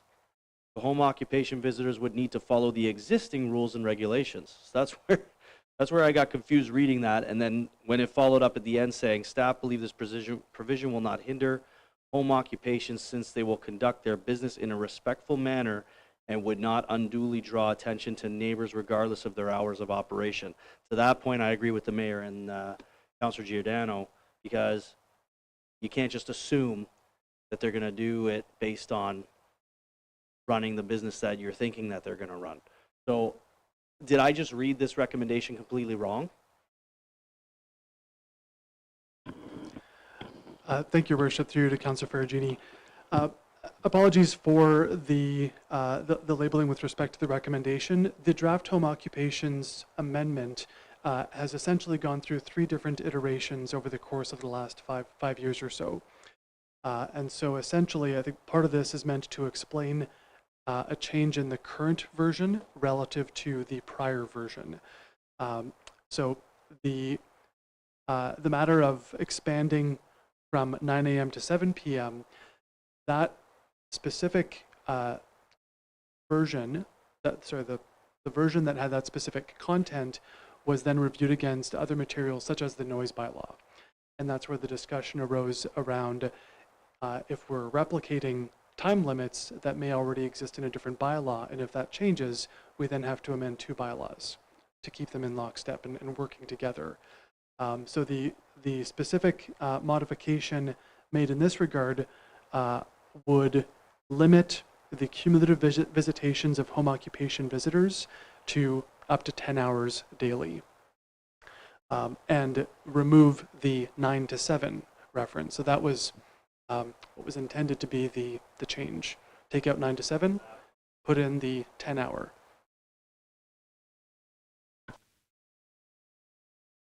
And I understand Alan's position on this, because changing a bylaw, a noise bylaw, is way different than changing a zoning bylaw. Zoning bylaw, there's multiple steps involved to do that. You have to go to the public. Changing a bylaw is very simple. So I understand what you're saying, not to be in lockstep with the noise, give the 10-hour cumulative system. So, you know, I appreciate the explanation, and I understand the concept where it's coming from now. So we're going to, I'm going to support the recommendation and look forward to the final report coming to us. So, Councillor Harper, you had some questions also. Me? Okay. Thanks, Mayor. I'm going to jump on this enforcement query here that my colleagues are mentioning. If there is persistent activity that breaches noise, there is persistent, you know, coming and goings of people, you know, multiple visits by bylaw, you know, where, you know, even so as to say that the homeowner is saying that it's just family and not just businesses. In the past, we've actually given notice to businesses to shut down and cease and desist. At what point then, in this new bylaw, do we do that enforcement, or will we see that enforcement happen? Or with the upgrade? Certainly, through your worship to Councillor Harper, I think the short answer is that that would be determined on a case-by-case basis, based on the observations and evidence that enforcement staff are able to collect.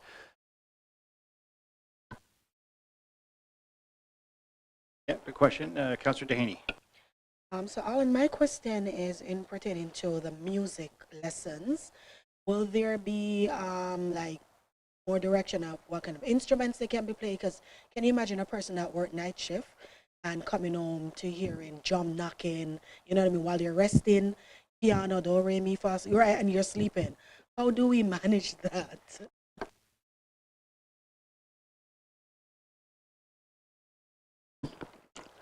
Certainly through your worship to Councillor Duhaney. While asking that question, I was thinking of one of my own children playing the piano very loudly. Unfortunately, they're well practiced, but it still is very audible. And that's a great example of where the noise bylaw would also kick in.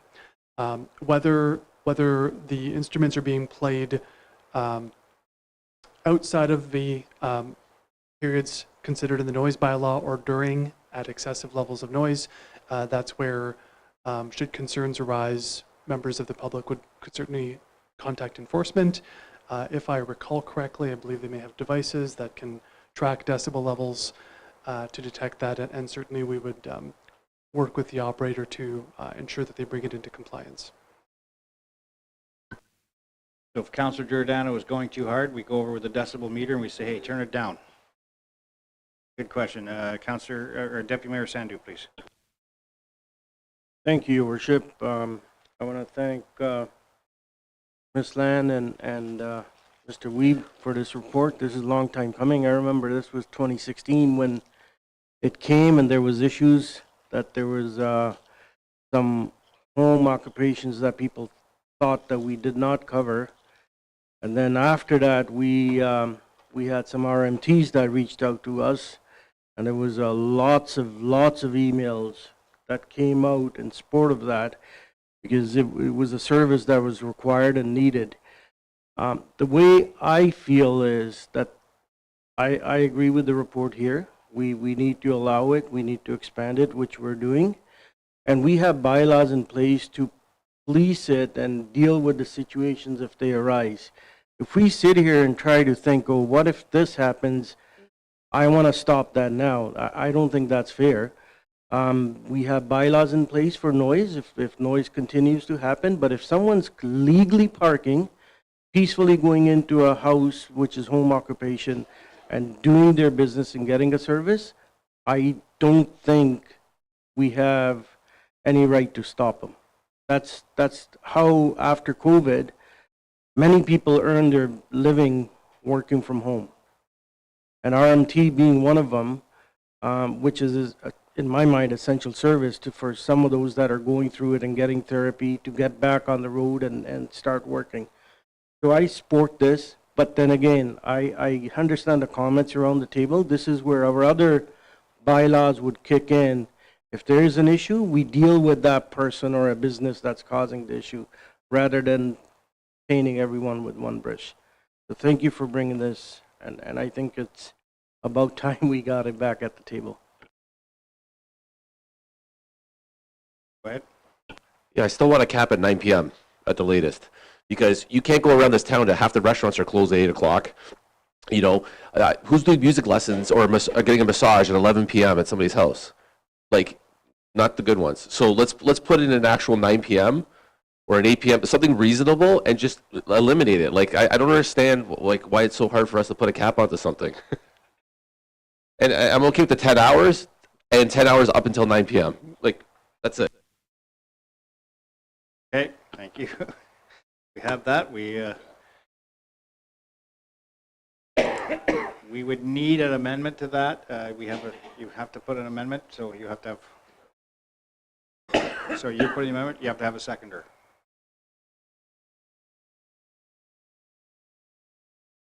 Okay, so we've all had great comments. We got a move by Sandu, Deputy Mayor Sandu, seconded by Councillor Scott.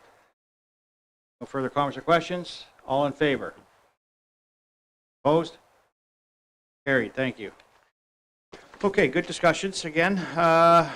We're on to 13, request for staff report. None at this time. No committee whole. We are into committee minutes and recommendations. The following committee minutes. So recommendations, the committee minutes and recommendations, items 15.1 to 15.3 inclusive, be received and approved. Anybody want any move by? Okay, moved by Councillor Scott, seconded by Councillor Verkuyk. Comments or questions on any of them? Good. You got comments, questions? Okay, go ahead. We're on the minutes, yeah. So Green Initiatives, the Heritage Committee, and the Strategic Initiatives Committee. So I'd like 15.1.3 to be pulled for discussion. 15.1.3. The council directs staff to prepare an investment strategy for the town? Okay. You want to discuss?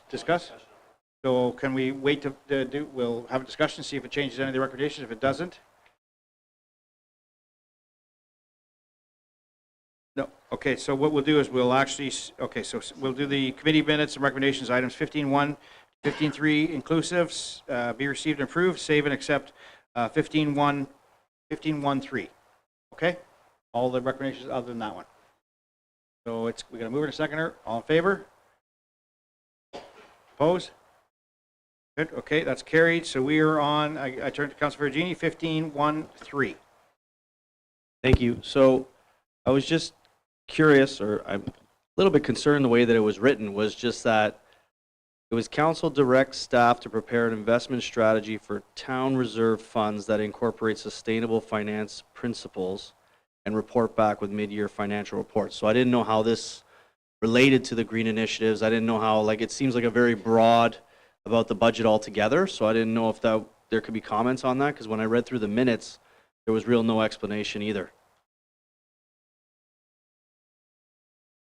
Who is the chair? Who's the chair? Okay, can you want to comment on it? So if I understand I'm afraid I don't understand the question. It's about, first of all, the town doesn't have an investment strategy for our reserve funds beyond statutory requirements. A common approach of larger corporations is to have an investment strategy. I'm surprised we don't have a formal one. A common approach within those investment strategies is to incorporate sustainable finance principles and principles that would guide the investments to reflect the corporation's values. And the Green Initiatives Committee, I think that's a good way to go in terms of having sustainable finance principles in whatever investment strategy we should have. So I don't think I'm clarifying your question, because I feel like I'm using the same words in the motion, but I think I'm missing what the question is. So what you were explaining makes total sense to me, but I look at it as being a council thing. So I'm just curious as to why it was brought up in the Green Initiatives Committee. Why wouldn't this be brought up in council? So the committee is delegated to make recommendations to council about the environmental, physical, and societal health of the town. Sustainable finance principles are about, I would argue, all three of those goals. So that's where I was kind of getting at. Was it looking for an investment strategy for the Green Initiatives Committee is kind of where I was getting at? Or is this a general, which that's why I was wondering why it wasn't just a council recommendation as opposed to a committee recommendation. That's where it confused me. Okay, so it's an overall strategy. Yeah, it's an overall strategy for the corporation. The Green Initiatives brought it to us, so council can support or not support, but it's directing staff to prepare a report for us. Okay, we're good. So can I have it moved by you then? Seconded by Scott. Further question or concerns? Seeing none, all in favor? Carried, thank you. Okay, we got those. Moving on to no new business. Bylaws. Recommendation that bylaw 2024-97, 98, and 99 be passed. Moved by Councilor Dike, seconded by Deputy Mayor. Questions, concerns with the bylaws? Seeing none, all in favor? Carried, thank you. Notice of motion. So we have a notice of motion here. We have a motion, I'm sorry. It's a motion, so this motion is from you, Councilor Giordano. You want me to read it or you want to read it? You're going to read it? Go ahead. Yeah, so I just wanted to kind of put a motion together. This is something that for a long time now, small scale landlords, we're not talking the big landlords that own, Read the motion first, then we'll debate. Yeah? Okay. Well, I got to open it up. Okay, so the motion is, whereas the province of Ontario has implemented recent changes to the Planning Act to expand accessory dwelling units the accessory dwelling unit frameworks, ADUs, and to address the housing supply crisis and reach the goal of building more homes. And whereas small-scale landlords renting legal and registered ADUs and secondary rental properties may face financial strain when tenants withhold rent in bad faith, and whereas delayed dispute resolution systems allow repeat offenders to avoid payment, disproportionately impacting small-scale landlords that rely on this rental income, and whereas abuse of the system discourages the development and availability of legal and registered ADUs and secondary rentals, undermining the housing initiatives set forth by the province, and whereas proposed reforms to strengthen protections for small-scale landlords while safeguarding tenants' rights could include the following. Number one, accelerate dispute resolutions by prioritizing cases involving ADUs and secondary rental properties at the Landlord and Tenant Board, LTB, ensuring resolutions within 30 days for non-payment matters, introduce mediation services to resolve disputes, to reducing reliance on legendary LTB hearings. One sec. Providing small-scale landlords with enhancing screening tools and standardizing rental agreements, enforcing stricter penalties for tenants found to be withholding rent in bad faith, such as immediate repayment for outstanding rent and damages, and restrictions on further rental applications and frivolous claims to the LTB. Excuse me.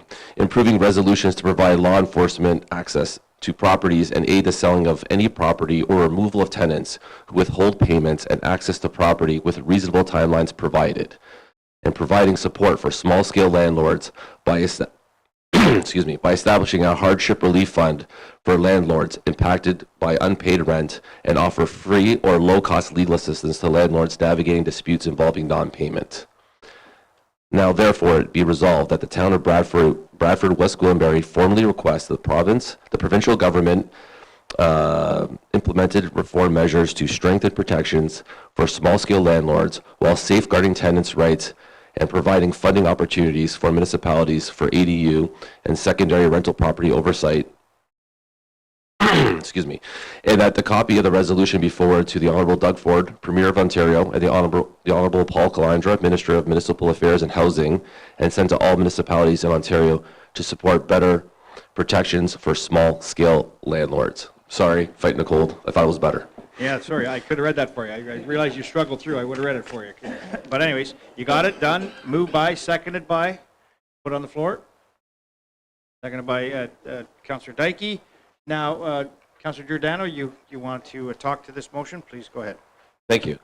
Yeah, so for a long time, like small-scale landlords, we're not talking people that own large apartment complexes or multiple units. We're talking about, those widowers or retired couples, families who have invested in a second unit or a home to try to make ends meet or to offer up some much-needed rental units that are legal. So a lot of times people avoid actually going ahead and putting these products on the market because of all the issues that they've had in the past. Another thing too is ADUs are becoming a tool that the province is using, but what happens is that a lot of people are not going the legal route because, number one, they're like, I want to be able to control it a little bit differently, and frankly, it doesn't help when it comes to our education or with our levies on understanding how many people are in the system, as well as capturing the right type of tax base for that. So ultimately, I've seen so many people have the banks recall their loans because they've had tenants that are professional rent-evaders, and they go out of their way, they play the system, and then 4 or 5 months after not paying, they'll make one payment, then it resets it all over again, and it's constantly putting the people that are putting their houses or secondary units in financial distress. Banks are recalling, they're losing their homes, and it's unfair. It's actually significantly weighted. They're treating a small-scale landlord as the same as a mega landlord, which is completely ridiculous in this day and age. So this motion is set to ask the province to look at it and say, listen, we need a bit of a two-tier system for a small scale. My grandparents have been renting their basement apartment out for 35, 40 years. And there was one time where it took about 18 months, 19 months to get the the renter out, and they're dipping into their pensions and everything else just to try to, make ends meet because they're relying on that income. And I've got multiple people in neighborhoods that have approached me and said, listen, I would love to offer up my second home or an ADU, a basement apartment, but I'm not taking that risk. It's absolutely weighted to the point where people know that they could take advantage of the system, and it's affecting us. So this is designed to make it a little bit more fair. People are asking for housing, and good renters are out there, and they're being penalized now by not having enough pool of opportunities of products because people are just scared away because of our system here is broken. And so I'm looking to get it repaired. Okay, excellent. I'll go to the mover, the seconder, and then I'll come back to you, Deputy Mayor. Very, very well said, Councillor, because at the end of the day, there's a lot of people that are shy of getting into this business because when they talk about keys for cash, right? Keys for cash and all this stuff that goes on, there's a lot of landlords have exit the market and nobody wants to make that investment anymore. And at the end of the day, the province needs to restructure their whole landlord-tenant act because there's a lot of people, even in this municipality, are taking advantage of many landlords, and it's discussing what really goes on. So at the end of the day, the province has to step up and put new rules in place and tighten up the whole loophole. So I commend you on that motion. Thank you. I've got Deputy Mayor next. Thank you, Your Worship. I think I get the intention of the motion. Where I'm a little bit confused is, maybe you can help me understand, is I don't think it has nothing to do with ADUs. It's just the issues with the landlords and the tenant board that's not dealing with the situations properly. And I know your motion mentions mainly the landlords, but there's also, in regards to bad tenants, but there's also lots of bad landlords out there that take advantage of hardworking people, whether they're big or small. So I'm a little bit confused. I think I get your intention, and I support it. I want to support it, but I'm a bit confused because the way this is written, it's trying to protect the small landlords, but there's also lots of small landlords that take advantage of the tenants. We see it both ways. I hear it in the community. I know you mentioned that you hear it mainly from the landlords. I actually hear it from both sides, but because it's out of our jurisdiction and there's not much happening at the landlord and tenant board, you're right in asking for this, but asking for one side, I don't think it's getting the whole thing done. I've got Councillor Harper next. I'll come back to you. Yeah, back to you. Harper? Thanks, Mayor.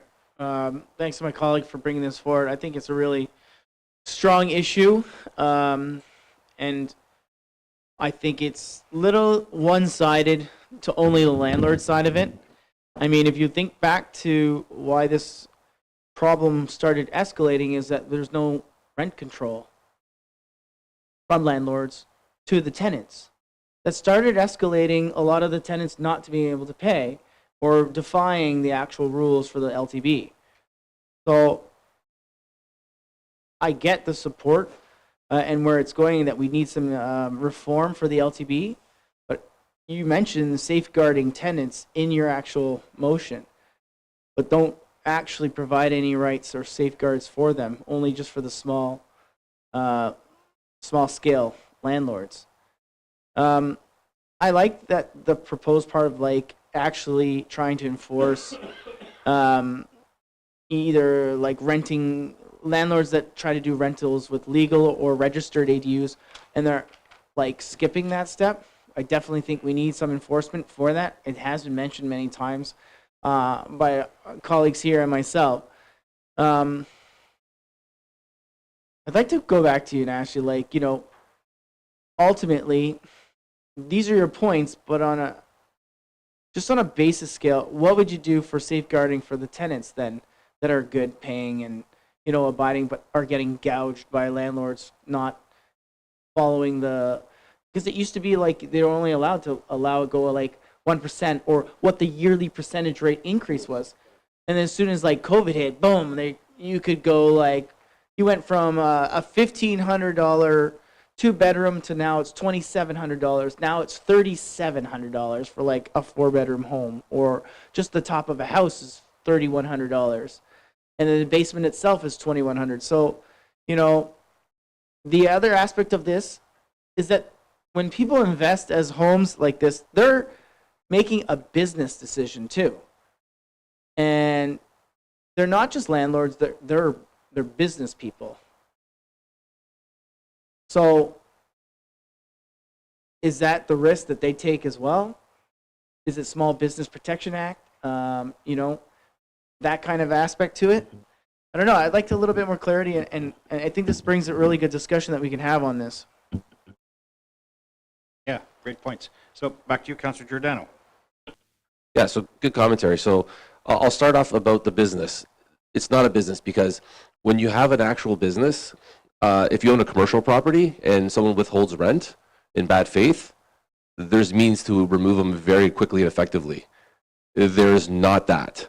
The other issue with the the LTB is that there's so many people that are taking advantage of the system and causing people to jam up the system that's not allowing for it to be effective and efficient. There is significant rights that do protect the renters. The problem is that it's because they have those rights and they're available, but they're so backed up because of all the habitual abuse that's making it harder for them to get their justice as well. So, and then can you just refresh me? There was a comment or the question that you asked me. I want to make sure I got it clear. You were, oh yeah, the one-sided, right? Yeah. So the other thing too is, again, when you're looking at the aspect of small-scale landlords, you know, again, a basement apartment, if they own a secondary home, it's one of those things where, yeah, the renters have the protection. They do have, if you look at the LTB, it's very one-sided actually in their favor. That's why so many landlords that are not acting in good faith, they do get penalized and they do have the weight. The problem is it's the landlords, the small-scale landlords that are acting in good faith are being taken advantage of to the point where it's bankrupted them and causing them to lose homes and significant amounts of revenue. So this is asking to basically look at it holistically and address the good faith small scale landlords. That's the component that's missing. It's unfairly weighted for them. Everything else seems to be pretty efficient, and at the end of the day, yeah, they could look at this up, top, down, left, and right. But this is an ongoing issue, and it's, you know, you guys want people to put more ADUs in place, and people are saying, no, I'm not touching this. It's not worth people doing this anymore, and it's becoming how do I explain this? People are scared and they're staying away from it. So if we have a housing crisis, we need to do something to correct it. And the fastest and easiest way is not to turn people into, you know, foreign investing and buying 30 homes and turning them all into rental properties. I'm okay with the odd person owning a second home or maybe having a secondary basement apartment and renting it out, but they need some protections. And right now it's unfair and it's unweighted against them. Yeah, so good points again, and I like the idea. I like the idea. You brought it. I appreciate that, but I'm concerned. I don't know what this really means by small landlords, small-scale landlords. To me, you've got to put something in there. What's a small-scale landlord? I could be a 50-unit owner and say I'm a small-scale landlord, right? There's bigger ones that own 1,000 units. So there's no identification on who a small-scale. I know what you're referring to. You're referring to a residential owner that has a residential property that has a 1-unit, 2-unit, 3-unit system. There has to be a scale in here somehow, and I think great comments were brought by Councillor Harper, you know, Deputy Mayor. I would suggest, in my mind, I can't support this tonight the way it is, but I would love to see it come back with more data, a better written thing, so we actually answer some of these concerns that they had. Because you're right, we got to do it, because we would create a lot more housing here if we could bring people into the rental business. Because there is a lot of units out there sitting there vacant because nobody wants to get in that business. You're absolutely hitting on the mark there. So I would ask if you want to present this tonight, or if you want to maybe review it a little bit more, get some more data, get some more feedback, identify a few things clearly, because if we send this down to the Premier now, he's going to look, well, they're going to tear it apart kind of, because it doesn't really give enough, in my mind. Sorry. And my goal was actually, that's the province's job. They could take this and they can define what a small scale tenant. They're just lumping anyone and everyone into the same groupings, right? So maybe I will take this back and craft a bit, but I think it's up to the province to put those thresholds and define what they are. We can make suggestions, but that's their job. They need to do this. This is their organization. I think if you give them a little bit more clear education, and then they can actually take it from there, right? If we just, so anyways, further comments, Councillor Harper. Thank you, Mayor. Yeah, I think that's actually a good point, though, Councillor Giordano. Why don't we ask them to bring in or give us definitions of what small-scale landlords are, and asking them. If we ask them to give us a definition of it, and then it gives them direction to like, oh, maybe we should start looking at what the definition of like multiple unit landlords are versus like sky-rise the building ones, whatever, right? Let's ask for some more definitions, because I think you honed in on something right there where like they're all lumped into just one. There's actually no definition to break it down as to who's what. So if we can define that, then I think maybe we can be more specific to helping those different types of, I won't say business owners, because she disagrees with it, but the people that want to actually go into this type of, revenue stream. Okay, so we have a mover and a seconder to put this on the floor. So we can call the vote on this if you'd like. It's up to you. I'm comfortable doing it either way. I leave it with you to decide how you would like to move this forward. So I would like to take it back, and I will make the change to offer the province an opportunity to help define what, maybe put a two-tier system in place or something like that, because that's the intent of this. But I will actually send this to everyone on council and ask for everyone to maybe collaborate with me on this so we can do this collectively, because I think that at the end of the day, we all see value in this. The question is how do we make it as strong as possible so we can actually facilitate good action on the province side. And so, yeah, I think that's the right way to do it. And I'll take it back and we'll do it in the new year. Wonderful, perfect, because we are sending it, you asked for support from all municipalities, so, we want to send to AMO and stuff like that and get support. So a good, strong recommendation will help us get better support to guide the province to make the right decision. So, okay, we will defer this for now, and, okay. So I don't need to do anything, right? Just leave it at that. Hey? It's withdrawn, okay, good. Okay, so we're on to 19 then, general announcements.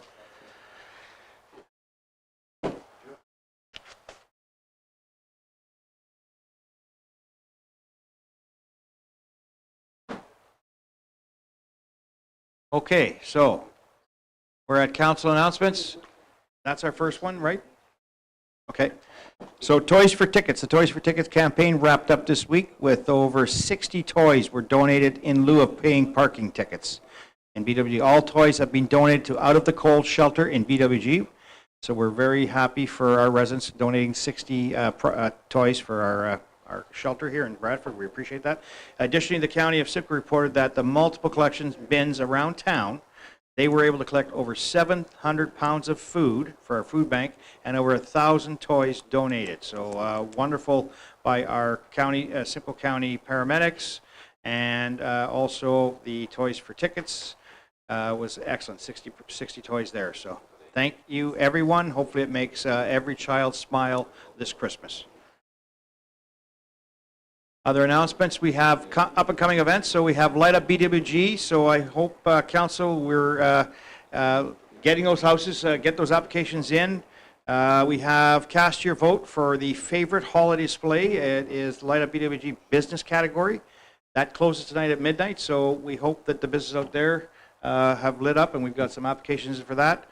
Light Up BWG, it is closing tonight for the business sector of it. And then council, we're out doing some campaigning this week to do that also.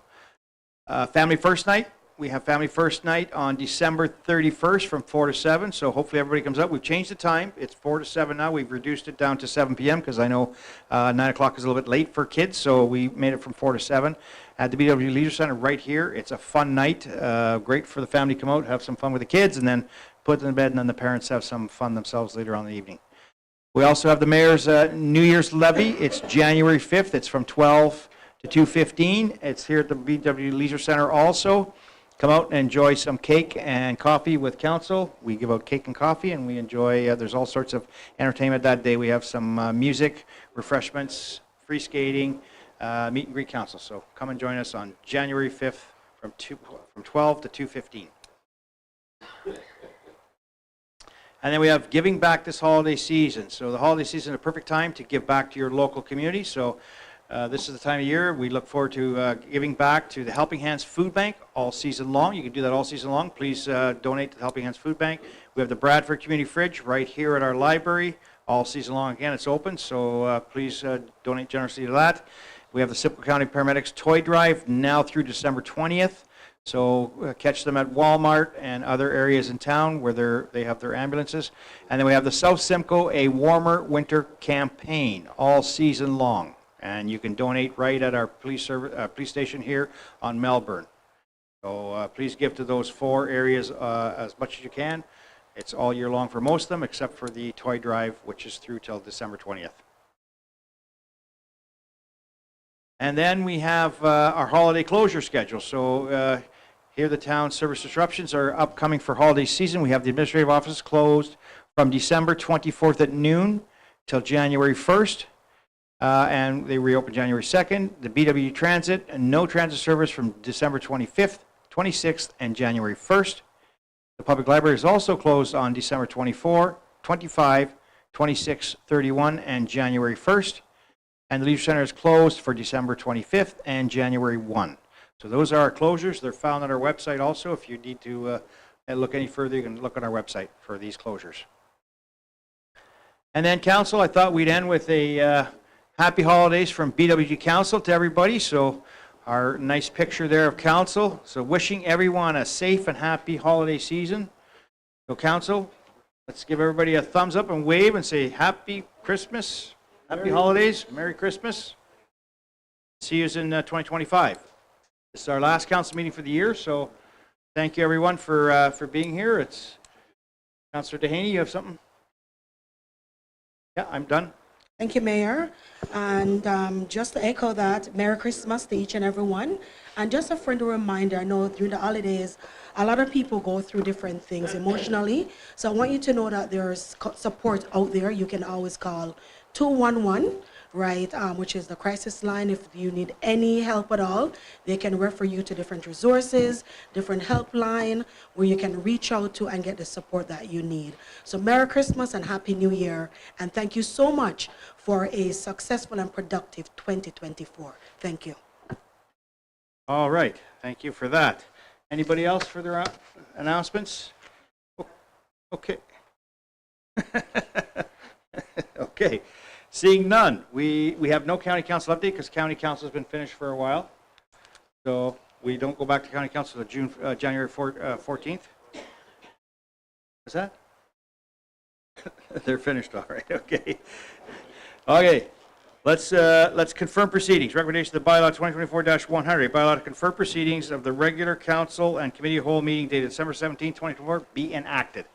Moved by Councillor Dehaney, seconded by Deputy Mayor Sandu. All in favor? Carried. Thank you. Adjournment. Recommendation that the meeting here is hereby adjourned at, what time is it?